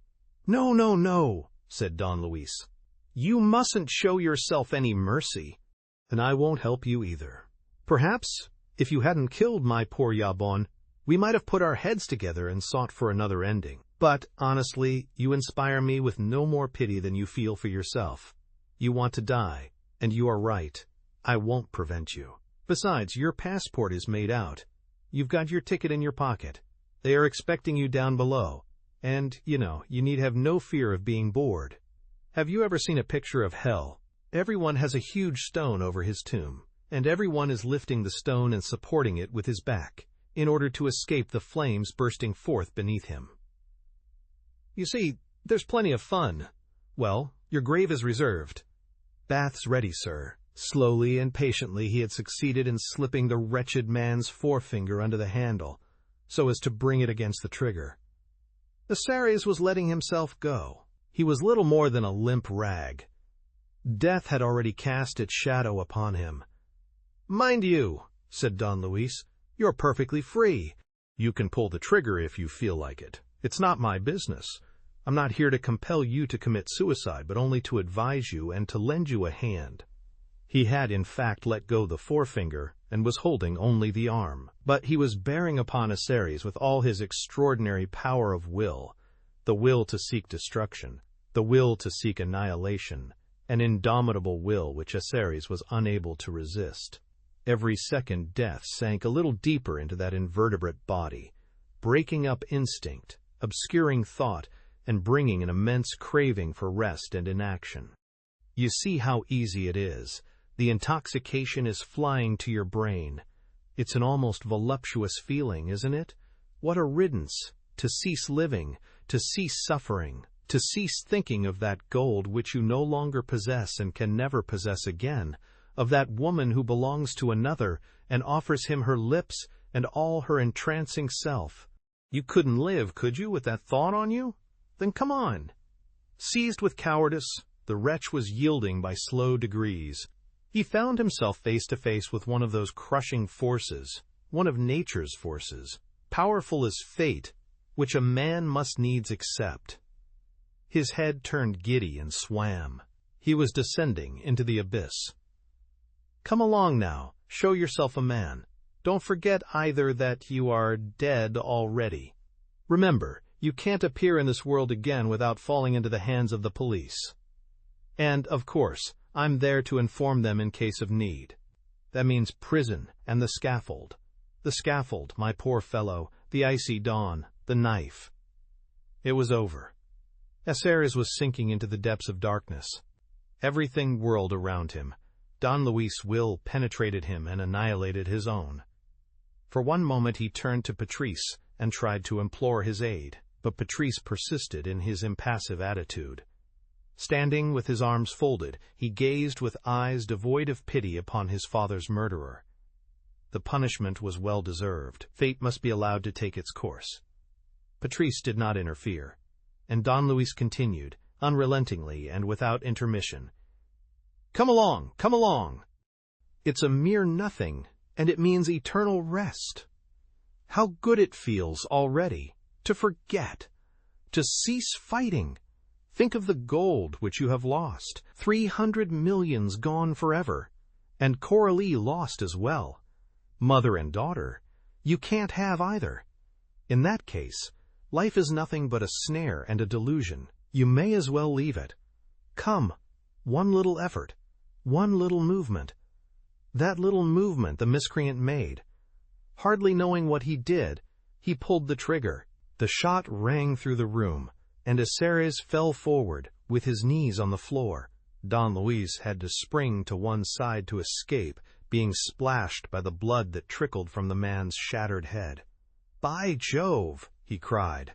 "The blood of vermin like that would have brought me ill luck, and Lord, what crawling vermin it is! Upon my word, I believe that this makes one more good action I've done in my life, and that this suicide entitles me to a little seat in paradise. What say you, Captain?" Chapter 19. Fiat Lux.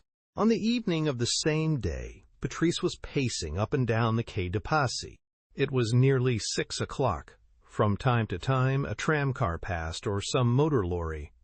There were very few people about on foot. Patrice had the pavement almost to himself. He had not seen Don Luis Perenna since the morning, had merely received a line in which Don Luis asked him to have Yabon's body moved into the Hussars' house and afterwards to meet him on the quay above Berthou's wharf.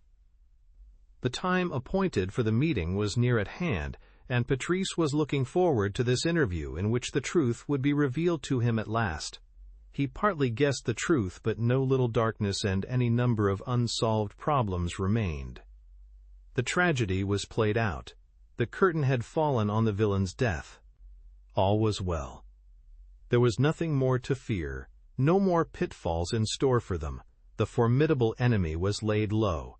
But Patrice's anxiety was intense, as he waited for the moment when light would be cast freely and fully upon the tragedy. "A few words," he said to himself, "a few words from that incredible person known as Arsène Lupin will clear up the mystery. It will not take him long. He will be gone in an hour. Will he take the secret of the gold with him, I wonder? Will he solve the secret of the golden triangle for me? And how will he keep the gold for himself? How will he take it away?" A motor car arrived from the direction of the Trocadero. It slowed down and stopped beside the pavement. It must be Don Luis, thought Patrice. But, to his great surprise, he recognized Monsieur Mazarin, who opened the door and came towards him with outstretched hand. "Well, Captain, how are you? I'm punctual for the appointment, am I not? But, I say, have you been wounded in the head again?" "Yes, an accident of no importance," replied Patrice. "But what appointment are you speaking of?" "Why, the one you gave me, of course." "I gave you no appointment." "Oh, I say," said Monsieur Mazarin. "What does this mean?" "Why, here's the note they brought me at the police office. Captain Belval's compliments to Monsieur Mazarin. The problem of the golden triangle is solved. The 1,800 bags are at his disposal. Will he please come to the Quai de Passy at 6 o'clock, with full powers from the government to accept the conditions of delivery? It would be well if he brought with him 20 powerful detectives, of whom half should be posted 100 yards on one side of Arsène's property and the other half on the other. There you are. Is it clear?" "Perfectly clear," said Patrice, "but I never sent you that note." "Who sent it, then?"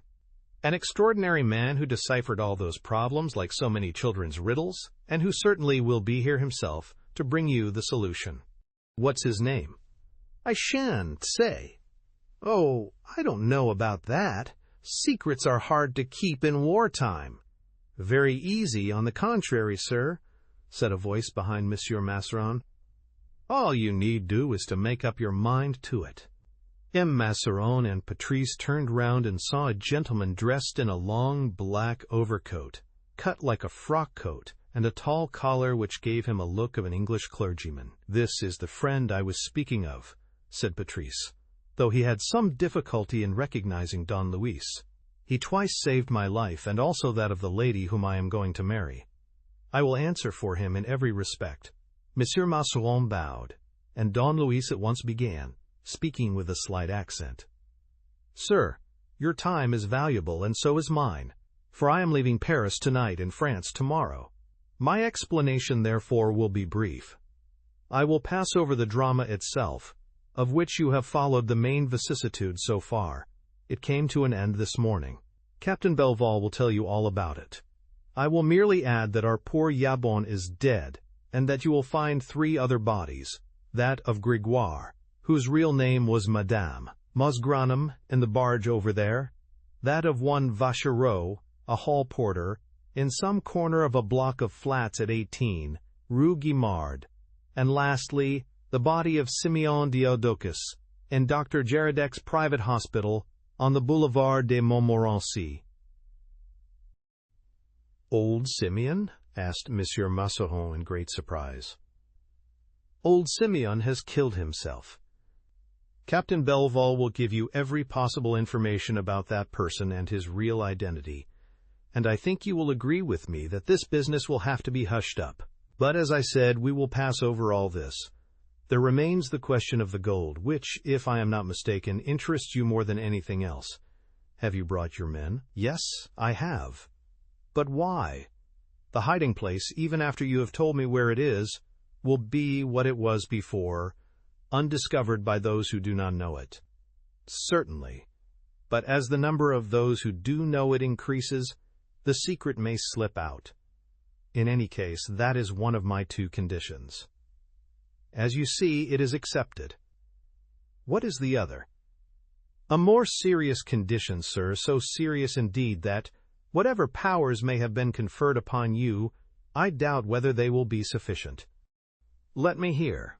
Then we shall see. Very well. And Don Luis, speaking in a phlegmatic tone, as though he were telling the most unimportant story, calmly set forth his incredible proposal. 2 months ago, sir, thanks to my connection with the Near East and to my influence in certain Ottoman circles, I persuaded the clique which rules Turkey today to accept the idea of a separate peace. It was simply a question of a few hundred millions for distribution. I had the offer transmitted to the Allies, who rejected it, certainly not for financial reasons, but for reasons of policy, which it is not for me to judge. But I am not content to suffer this little diplomatic check. I failed in my first negotiation. I do not mean to fail in the second. That is why I am taking my precautions. He paused and then resumed, while his voice took on a rather more serious tone. At this moment in April 1915, as you are well aware, conferences are in progress between the Allies and the last of the great European powers that has remained neutral. These conferences are going to succeed, and they will succeed because the future of that power demands it, and because the whole nation is uplifted with enthusiasm. Among the questions raised is one which forms the object of a certain divergency of opinion. I mean the question of money.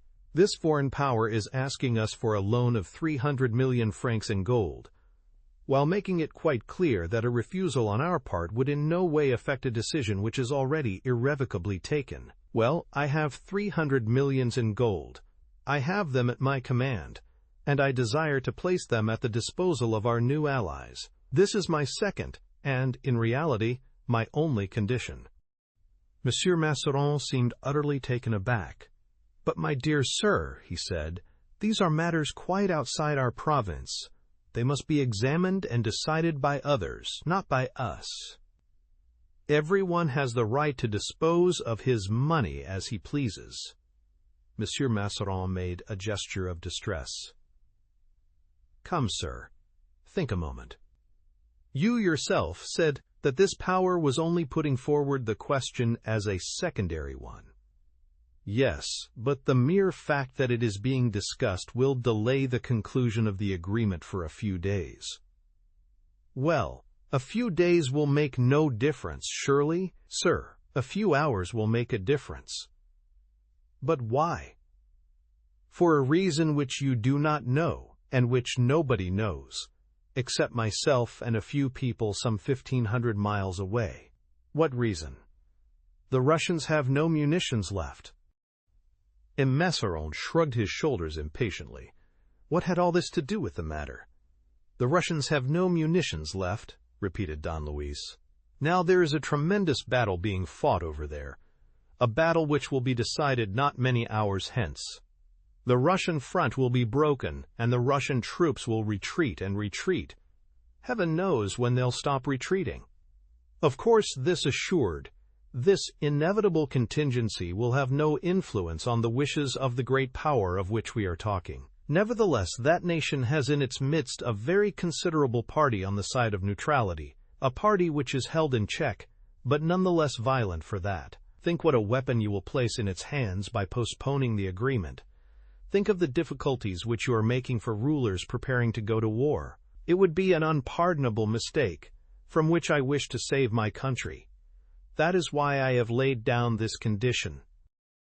Monsieur Mazarin seemed quite discomforted.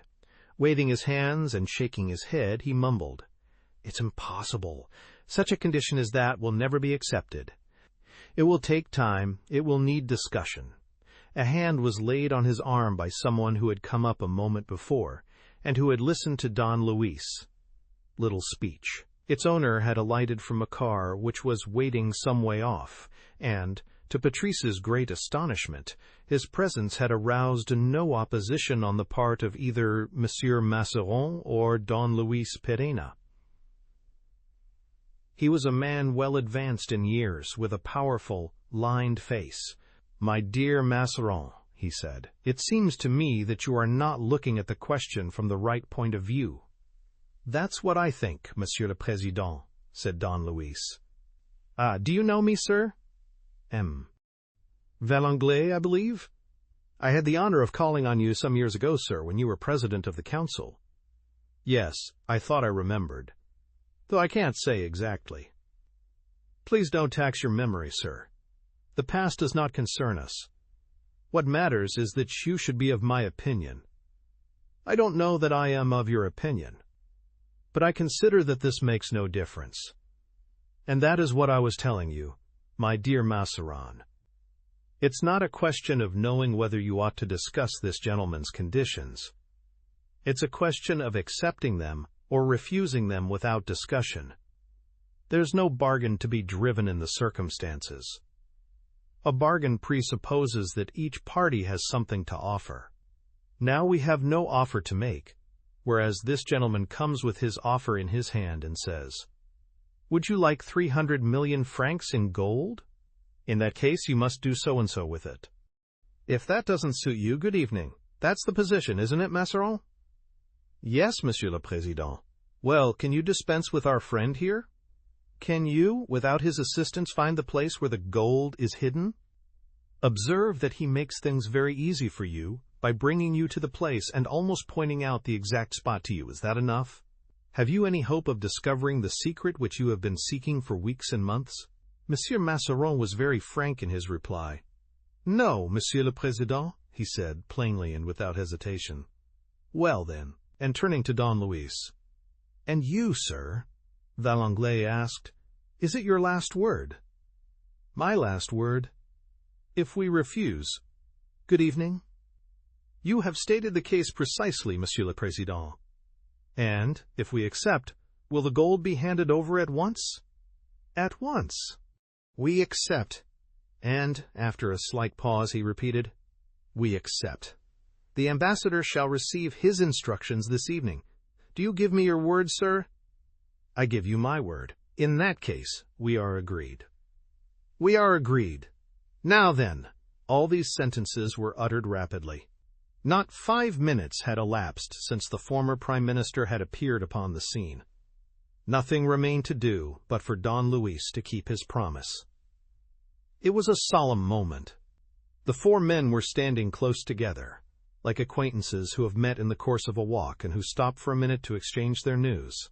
Valanglais, leaning with one arm on the parapet overlooking the lower quay, had his face turned to the river and kept raising and lowering his cane above the sand heap. Patrice and M. Masseron stood silent, with faces a little set. Don Luis gave a laugh. "Don't be too sure, Monsieur le Président," he said, "that I shall make the gold rise from the ground with a magic wand, or show you a cave in which the bags lie stacked." I always thought those words, the Golden Triangle, misleading, because they suggest something mysterious and fabulous. Now, according to me, it was simply a question of the space containing the gold, which space would have the shape of a triangle. The Golden Triangle, that's it. Bags of gold arranged in a triangle, a triangular site. The reality is much simpler, therefore, and you will perhaps be disappointed. "I shan, to be," said Valanglais, "if you put me with my face towards the 1,800 bags of gold." "You're that now, sir." "What do you mean?" "Exactly what I say. Short of touching the bags of gold, it would be difficult to be nearer to them than you are." For all his self-control, Valanglais could not conceal his surprise. "You are not suggesting, I suppose, that I am walking on gold, and that we have only to lift up the flags of the pavement or to break down this parapet? That would be removing obstacles, sir, whereas there is no obstacle between you and what you are seeking." "No obstacle! None, Monsieur le Président, for you have only to make the least little movement in order to touch the bags." "The least little movement," said Valanglais, mechanically repeating Don Luis' words. "I call a little movement what one can make without an effort, almost without stirring, such as dipping one's stick into a sheet of water, for instance, or what? Well, or a heap of sand." Valanglais remained silent and impassive, with at most a slight shiver passing across his shoulders. He did not make the suggested movement. He had no need to make it. He understood. The others also did not speak a word, struck dumb by the simplicity of the amazing truth which had suddenly flashed upon them like lightning. And, amid this silence, unbroken by protest or sign of incredulity, Don Luis went on quietly talking. "If you had the least doubt, Monsieur le Président, and I see that you have not, you would dig your cane, no great distance, 20 inches at most, into the sand beneath you. You would then encounter a resistance which would compel you to stop. That is the bags of gold. There ought to be 1,800 of them, and, as you see, they do not make an enormous heap. A kilogram of gold represents 3,100 francs. Therefore, according to my calculation, a bag containing approximately 50 kilograms, or 155,000 francs, done up in rouleaux of 1,000 francs, is not a very large bag. Piled one against the other and one on top of the other, the bags represent a bulk of about 15 cubic yards, no more. If you shape the mass roughly like a triangular pyramid, you will have a base each of whose sides would be 3 yards long at most, or 3 yards and a half, allowing for the space lost between the rouleaux of coins. The height will be that of the wall nearly. Cover the whole with a layer of sand, and you have the heap which lies before your eyes." Don Luis paused once more before continuing. "And which has been there for months, Monsieur le Président, safe from discovery not only by those who were looking for it, but also by accident on the part of a casual passer-by. Just think, a heap of sand! Who would dream of digging a hole in it to see what is going on inside? The dogs sniff at it, the children play beside it and make mud pies. An occasional tramp lies down against it and takes a snooze. The rain softens it, the sun hardens it, the snow whitens it all over. But all this happens on the surface, in the part that shows. Inside reigns impenetrable mystery, darkness unexplored. There is not a hiding place in the world to equal the inside of a sand heap exposed to view in a public place. The man who thought of using it to hide 300 millions of gold, Monsieur le Président, knew what he was about. The late Prime Minister had listened to Don Luis' explanation without interrupting him. When Don Luis had finished, Valanglais nodded his head once or twice and said, "He did indeed. But there is one man who is cleverer still. I don't believe it. Yes, there's the man who guessed that the heap of sand concealed the 300 million francs. That man is a master, before whom we must all bow. Flattered by the compliment, Don Luis raised his hat. Valanglais gave him his hand. I can think of no reward worthy of the service which you have done the country. I ask for no reward, said Don Luis. I dare say, sir, but I should wish you at least to be thanked by voices that carry more weight than mine. Is it really necessary, Monsieur le Président? I consider it essential. May I also confess that I am curious to learn how you discovered the secret? I should be glad, therefore, if you would call at my department in an hour's time. I'm very sorry, sir, but I shall be gone in 15 minutes. No, you can't go like this, said Valanglais with authority. Why not, sir? Well, because we don't know your name or anything about you. That makes so little difference. In peacetime, perhaps, but in wartime, it won't do at all. Surely, Monsieur le Président, you will make an exception in my case. An exception indeed? What next? Suppose it's the reward which I ask. Will you refuse me then? It's the only one which we are obliged to refuse you, however you won't ask for it. A good citizen like yourself understands the constraints to which everybody is bound to submit. My dear Masseron, arrange it with this gentleman. At the department in an hour from now. Goodbye till then, sir. I shall expect you. And after a very civil bow, he walked away to his car, twirling his stick gaily and escorted by M. Masseron. Well, on my soul, chuckled Don Luis, there's a character for you. In the twinkling of an eye, he accepts 300 millions in gold, signs an epoch-making treaty, and orders the arrest of Arsène Lupin. What do you mean? Cried Patrice, startled out of his life. Your arrest? Well, he orders me to appear before him, to produce my papers, and the devil knows what. But that's monstrous. It's the law of the land, my dear Captain. We must bow to it. But, Captain, believe me when I say that a few little worries of this sort deprive me of none of the whole-hearted satisfaction which I feel at rendering this great service to my country. I wanted, during the war, to do something for France and to make the most of the time which I was able to devote to her during my stay. I've done it. And then I have another reward, the 4 millions, for I think highly enough of your Coralie to believe her incapable of wishing to touch this money, which is really her property. I'll go bail for her over that. Thank you, and you may be sure that the gift will be well employed, so everything is settled. I have still a few minutes to give you. Let us turn them to good account. Monsieur Masseron is collecting his men by now. To simplify their task and avoid a scandal, we'll go down to the lower quay, by the sand heap. It'll be easier for him to collar me there.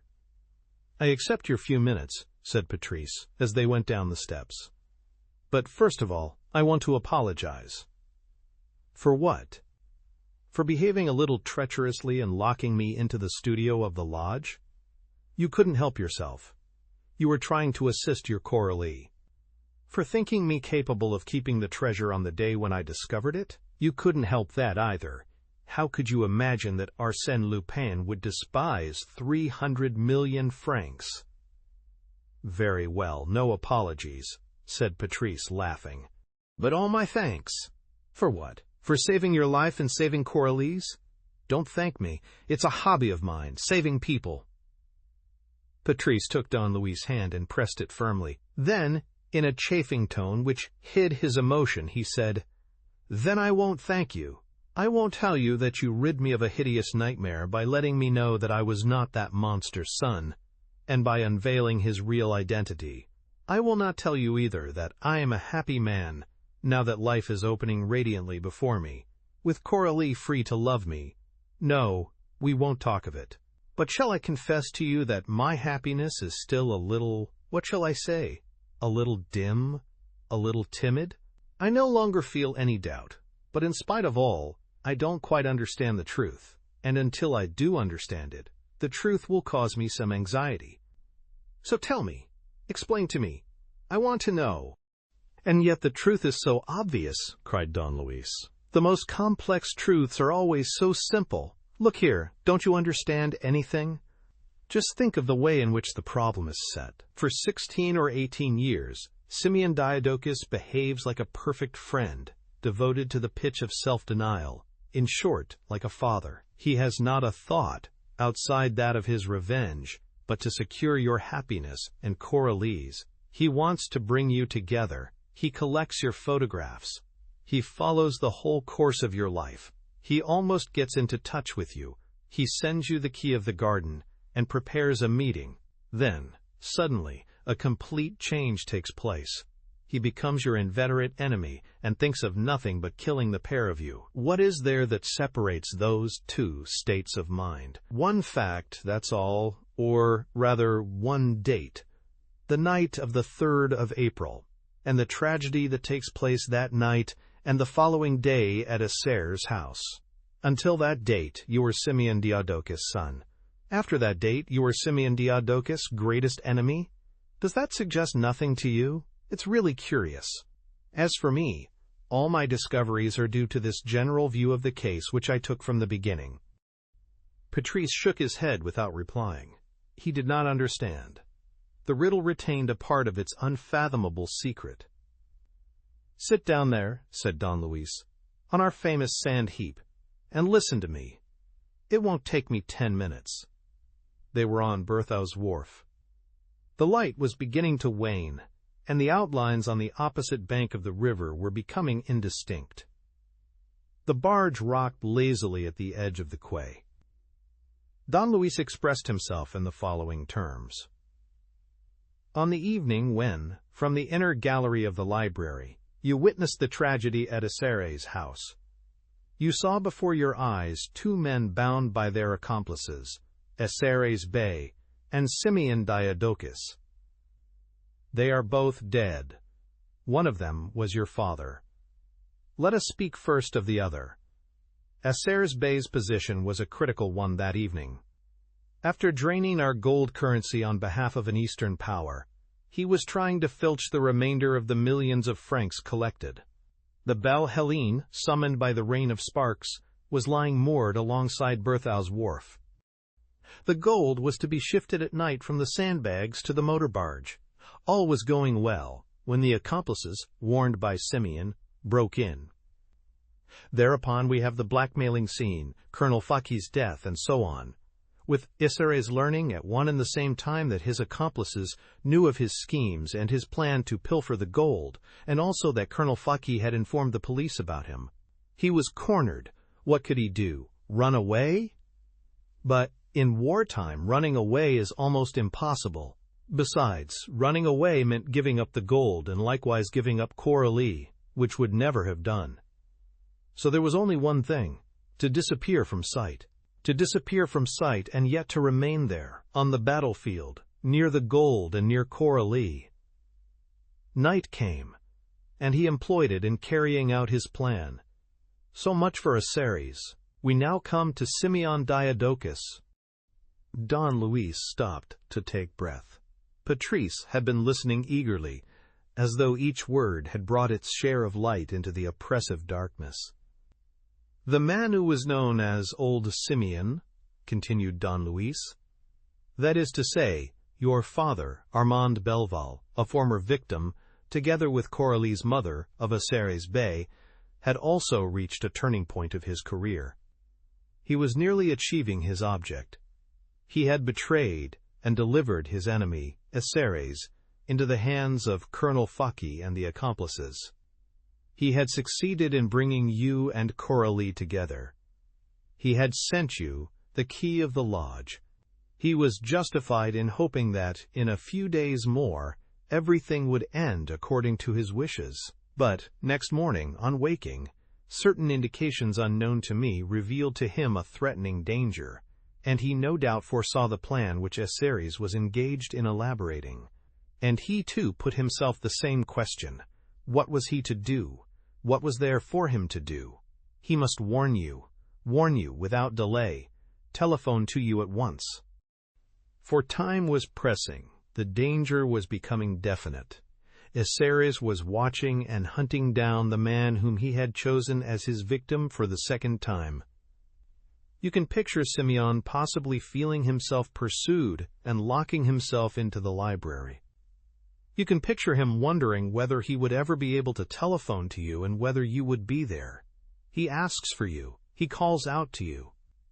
Arsène hammers away at the door, and your father, gasping for breath, shouts, "Is that you, Patrice? Have you the key? And the letter?" "No, but this is terrible." "Then you don't know." And then a hoarse cry which you hear at your end of the wire, and incoherent noises, the sound of an altercation.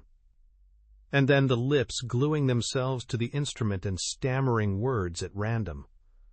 "Patrice, the amethyst pendant. Patrice, I should so much have liked. Patrice, Coralie." Then a loud scream, cries that grow weaker and weaker, silence, and that is all. Your father is dead, murdered. This time, Arsène Bey, who had failed before, in the lodge, took his revenge on his old rival. "Oh, my unhappy father," murmured Patrice in great distress. Yes, it was he. That was at 19 minutes past 7 in the morning, as you noted. A few minutes later, eager to know and understand, you yourself rang up, and it was Arsène who replied, with your father's dead body at his feet. Oh, the scoundrel! So that this body, which we did not find and were not able to find, was simply made up by Arsène, made up, disfigured, transformed into his own likeness. That, Captain, is how, and the whole mystery lies in this, Simeon Diadochus, dead, became Arsène Bey, while Arsène Bey, transformed into Simeon Diadochus, played the part of Simeon Diadochus. Yes, said Patrice, I see, I understand. As to the relations existing between the two men, continued Don Luis, I am not certain. Arsène may or may not have known before that old Simeon was none other than his former rival, the lover of Coralie's mother, the man, in short, who had escaped death. He may or may not have known that Simeon was your father. These are points which will never be decided, and which, moreover, do not matter. What I do take for granted is that this new murder was not improvised on the spot. I firmly believe that Arsène, having noticed certain similarities in height and figure, had made every preparation to take Simeon's place if circumstances obliged him to disappear. And it was easily done. Simeon Diadochus wore a wig and no beard.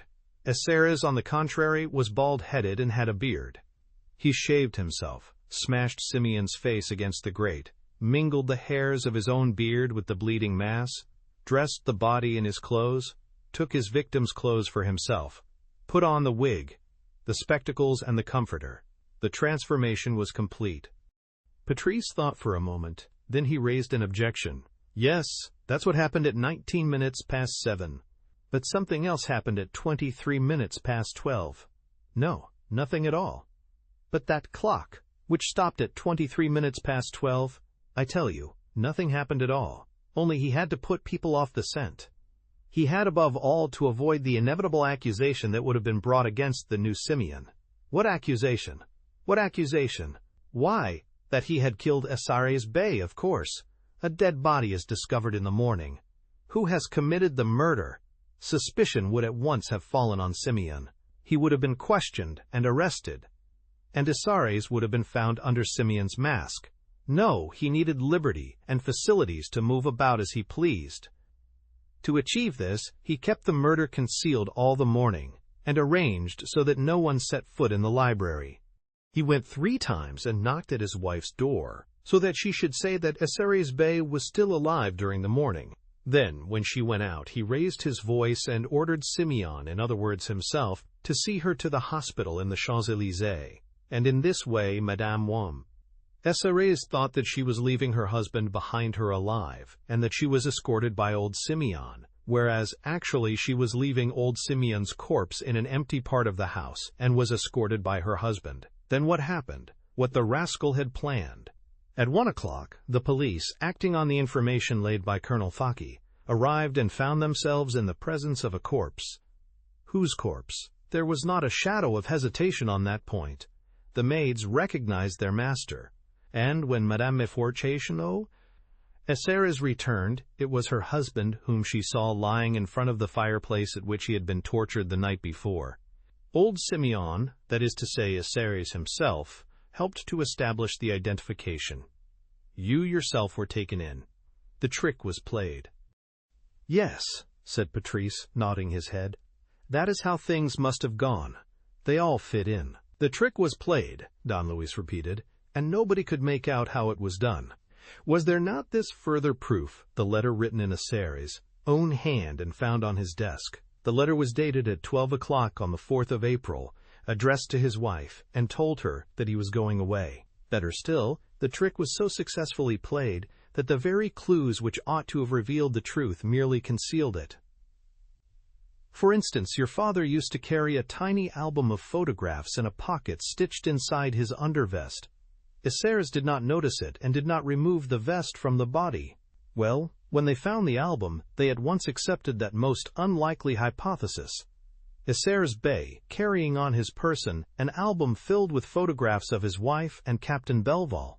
In the same way, when they found in the dead man's hand an amethyst pendant containing your 2 latest photographs, and when they also found a crumpled paper with something on it about the Golden Triangle, they at once admitted that Arsène Bey had stolen the pendant and the document and was holding them in his hand when he died. So absolutely certain were they all that it was Arsène Bey who had been murdered, that his dead body lay before their eyes, and that they must not trouble about the question any longer. And in this way the new Simeon was master of the situation. Arsène Bey is dead, long live Simeon. Don Luis indulged in a hearty laugh. The adventure struck him as really amusing. Then and there, he went on, Arsène, behind his impenetrable mask, set to work. That very day he listened to your conversation with Coralie, and, overcome with fury at seeing you bend over her, fired a shot from his revolver. But, when this new attempt failed, he ran away and played an elaborate comedy near the little door in the garden, crying murder, tossing the key over the wall to lay a false scent, and falling to the ground half dead, as though he had been strangled by the enemy who was supposed to have fired the shot. The comedy ended with a skillful assumption of madness. But what was the object of this madness? What was the object? Why, to make people leave him alone and keep them from questioning him or suspecting him. Once he was looked upon as mad, he could remain silent and unobserved. Otherwise, Madame Arsène would have recognized his voice at the first words he spoke, however cleverly he might have altered his tone. From this time onward, he is mad.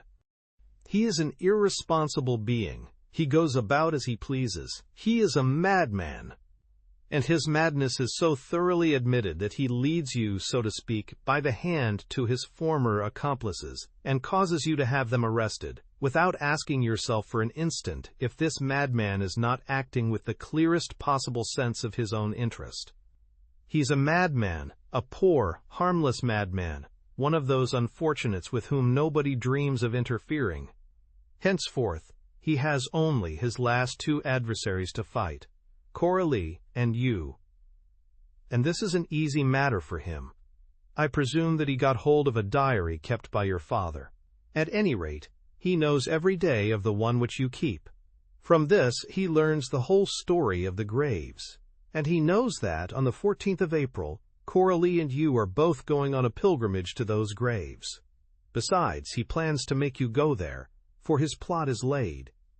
He prepares against the son and the daughter, against the Patrice and Coralie of today, the attempt which he once prepared against the father and the mother.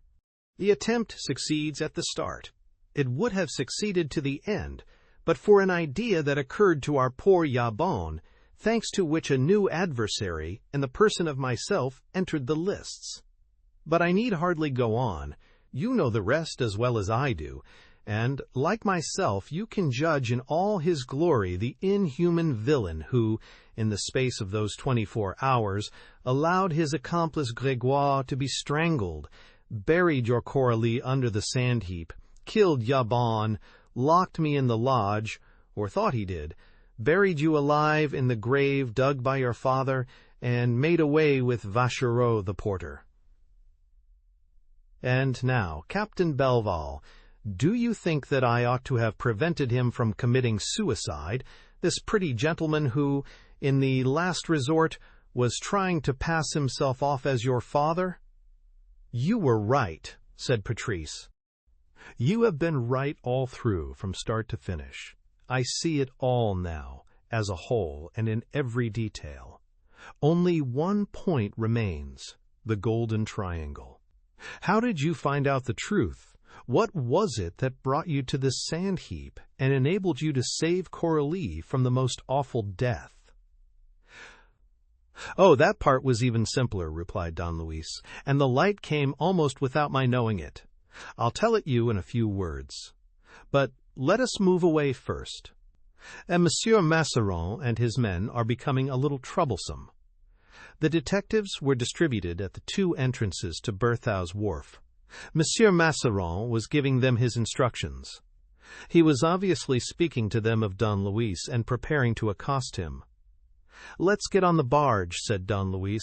"I've left some important papers there." Patrice followed him. Opposite the cabin containing Grégoire's body was another cabin, reached by the same companionway.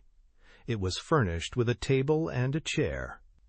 "Here, Captain," said Don Luis, taking a letter from the drawer of the table and settling it, "is a letter which I will ask you to, but don't let us waste words. I shall hardly have time to satisfy your curiosity. Our friends are coming nearer. Well, we were saying, the Golden Triangle." He listened to what was happening outside with an attention whose real meaning Patrice was soon to understand. And, continuing to give ear, he resumed. "The Golden Triangle? There are problems which we solve more or less by accident, without trying. We are guided to a right solution by external events, among which we choose unconsciously, feeling our way in the dark, examining this one, thrusting aside that one, and suddenly beholding the object aimed at. Well, this morning, after taking you to the tombs and burying you under the stone, Aceres Bey came back to me. Believing me to be locked into the studio, he had the pretty thought to turn on the gas meter, and then went off to the quay above Berthau's wharf. Here he hesitated, and his hesitation provided me with a precious clue. He was certainly then thinking of releasing Coralie. People passed, and he went away. Knowing where he was going, I returned to your assistance, told your friends at Aceres' house, and asked them to look after you. Then I came back here. Indeed, the whole course of events obliged me to come back. It was unlikely that the bags of gold were inside the conduit, and as the Belle Hélène had not taken them off, they must be beyond the garden, outside the conduit, and therefore somewhere near here.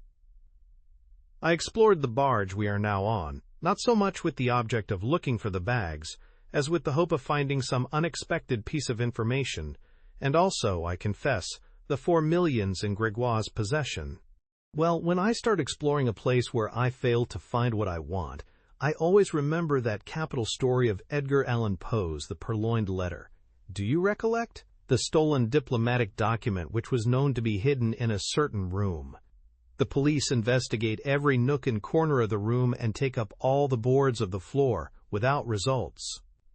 But Dupin arrives and almost immediately goes to a card rack, dangling from a little brass knob on the wall and containing a solitary soiled and crumpled letter. This is the document of which he was in search. Well, I instinctively adopted the same process. I looked where no one would dream of looking, in places which do not constitute a hiding place, because it would really be too easy to discover. This gave me the idea of turning the pages of 4 old directories standing in a row on that shelf. The 4 millions were there, and I knew all that I wanted to know. About what? About Aceres' temperament, his habits, the extent of his attainments, his notion of a good hiding place. We had plunged on the expectation of meeting with difficulties. We ought to have looked at the outside, to have looked at the surface of things. I was assisted by 2 further clues. I had noticed that the uprights of the ladder which Yabon must have taken from here had a few grains of sand on them. Lastly, I remembered that Yabon had drawn a triangle on the pavement with a piece of chalk, and that this triangle had only two sides, the third side being formed by the foot of the wall. Why this detail? Why not a third line in chalk? To make a long story short, I lit a cigarette, sat down upstairs, on the deck of the barge, and, looking round me, said to myself, "Lupin, my son, 5 minutes and no more." When I say Lupin, my son, I simply can't resist myself. By the time I had smoked a quarter of the cigarette, I was there. You had found out. I had found out. I can't say which of the factors at my disposal kindled the spark. No doubt it was all of them together. It's a rather complicated psychological operation. You know, like a chemical experiment. The correct idea is formed suddenly by mysterious reactions and combinations among the elements in which it existed in a potential stage. And then I was carrying within myself an intuitive principle, a very special incentive which obliged me, which inevitably compelled me, to discover the hiding place. Little Mother Coralie was there. I knew for certain that failure on my part, prolonged weakness or hesitation, would mean her destruction. There was a woman there, within a radius of a dozen yards or so. I had to find out, and I found out. The spark was kindled, the elements combined, and I made straight for the sand heap. I at once saw the marks of footsteps, and almost at the top, the signs of a slight stamping. I started digging. You can imagine my excitement when I first touched one of the bags. But I had no time for excitement. I shifted a few bags. Coralie was there, unconscious, hardly protected from the sand which was slowly stifling her, trickling through, stopping up her eyes, suffocating her. I needn't tell you more, need I? The wharf was deserted, as usual. I got her out. I hailed a taxi. I first took her home. Then I turned my attention to Essaries, to Vachereau the porter, and when I had discovered our enemy's plans, I went and made my arrangements with Dr. Jaradec. Lastly, I had you moved to the private hospital on the Boulevard de Montmorency, and gave orders for Coralie to be taken there too. And there you are, Captain, all done in 3 hours. When the doctor's car brought me back to the hospital, Essaries arrived at the same time to have his injuries seen to. I had him safe. Don Luis ceased speaking. There were no words necessary between the two men. One had done the other the greatest services which a man has it in his power to render, and the other knew that these were services for which no thanks are adequate. And he also knew that he would never have an opportunity to prove his gratitude. Don Luis was in a manner above those proofs, owing to the mere fact that they were impossible. There was no service to be rendered to a man like him, disposing of his resources and performing miracles with the same ease with which we perform the trivial actions of everyday life. Patrice once again pressed his hand warmly, without a word. Don Luis accepted the homage of this silent emotion and said, "If ever people talk of Arsène Lupin before you, Captain, say a good word for him, won't you? He deserves it." And he added, with a laugh, "It's funny, but, as I get on in life, I find myself caring about my reputation. The devil was old, the devil a monk would be." He pricked up his ears, and after a moment said, "Captain, it is time for us to part. Present my respects to little Mother Coralie. I shall not have known her, so to speak, and she will not know me. It is better so. Goodbye, Captain." "Then we are taking leave of each other?" "Yes, I hear Monsieur Masseron. Go to him, will you, and have the kindness to bring him here." Patrice hesitated. Why was Don Luis sending him to meet Monsieur Masseron? Was it so that he, Patrice, might intervene in his favor? The idea appealed to him, and he ran up the companionway. Then a thing happened which Patrice was destined never to understand, something very quick and quite inexplicable. It was as though a long and gloomy adventure were to finish suddenly with melodramatic unexpectedness. Patrice met Monsieur Masseron on the deck of the barge. "Is your friend here?" asked the magistrate. "Yes." "But one word first. You don't mean to, ? Have no fear. We shall do him no harm. On the contrary." The answer was so definite that the officer could find nothing more to say. Monsieur Mazarin went down first, with Patrice following him. "Hello," said Patrice. "I left the cabin door open." He pushed the door. It opened. But Don Luis was no longer in the cabin. Immediate inquiry showed that no one had seen him go, neither the men remaining on the wharf, nor those who had already crossed the gangway. "When you have time to examine this barge thoroughly," said Patrice, "I've no doubt you will find it pretty nicely faked. So your friend has probably escaped through some trap door and swum away?" asked M. Mazarin, who seemed greatly annoyed. "I expect so," said Patrice, laughing, "unless he's gone off on a submarine." "A submarine? In the Seine?" "Why not? I don't believe that there's any limit to my friend's resourcefulness and determination." But what completely dumbfounded Monsieur Mazarin was the discovery on the table of a letter directed to himself, the letter which Don Luis had placed there at the beginning of his interview with Patrice. "Then he knew that I should come here? He foresaw, even before we met, that I should ask him to fulfill certain formalities?" The letter ran as follows: "Sir, forgive my departure and believe that I, on my side, quite understand the reason that brings you here. My position is not in fact regular, and you are entitled to ask me for an explanation. I will give you that explanation some day or other. You will then see that if I serve France in a manner of my own, that manner is not a bad one, and that my country will owe me some gratitude for the immense services, if I may venture to use the word, which I have done her during this war. On the day of our interview, I should like you to thank me, sir.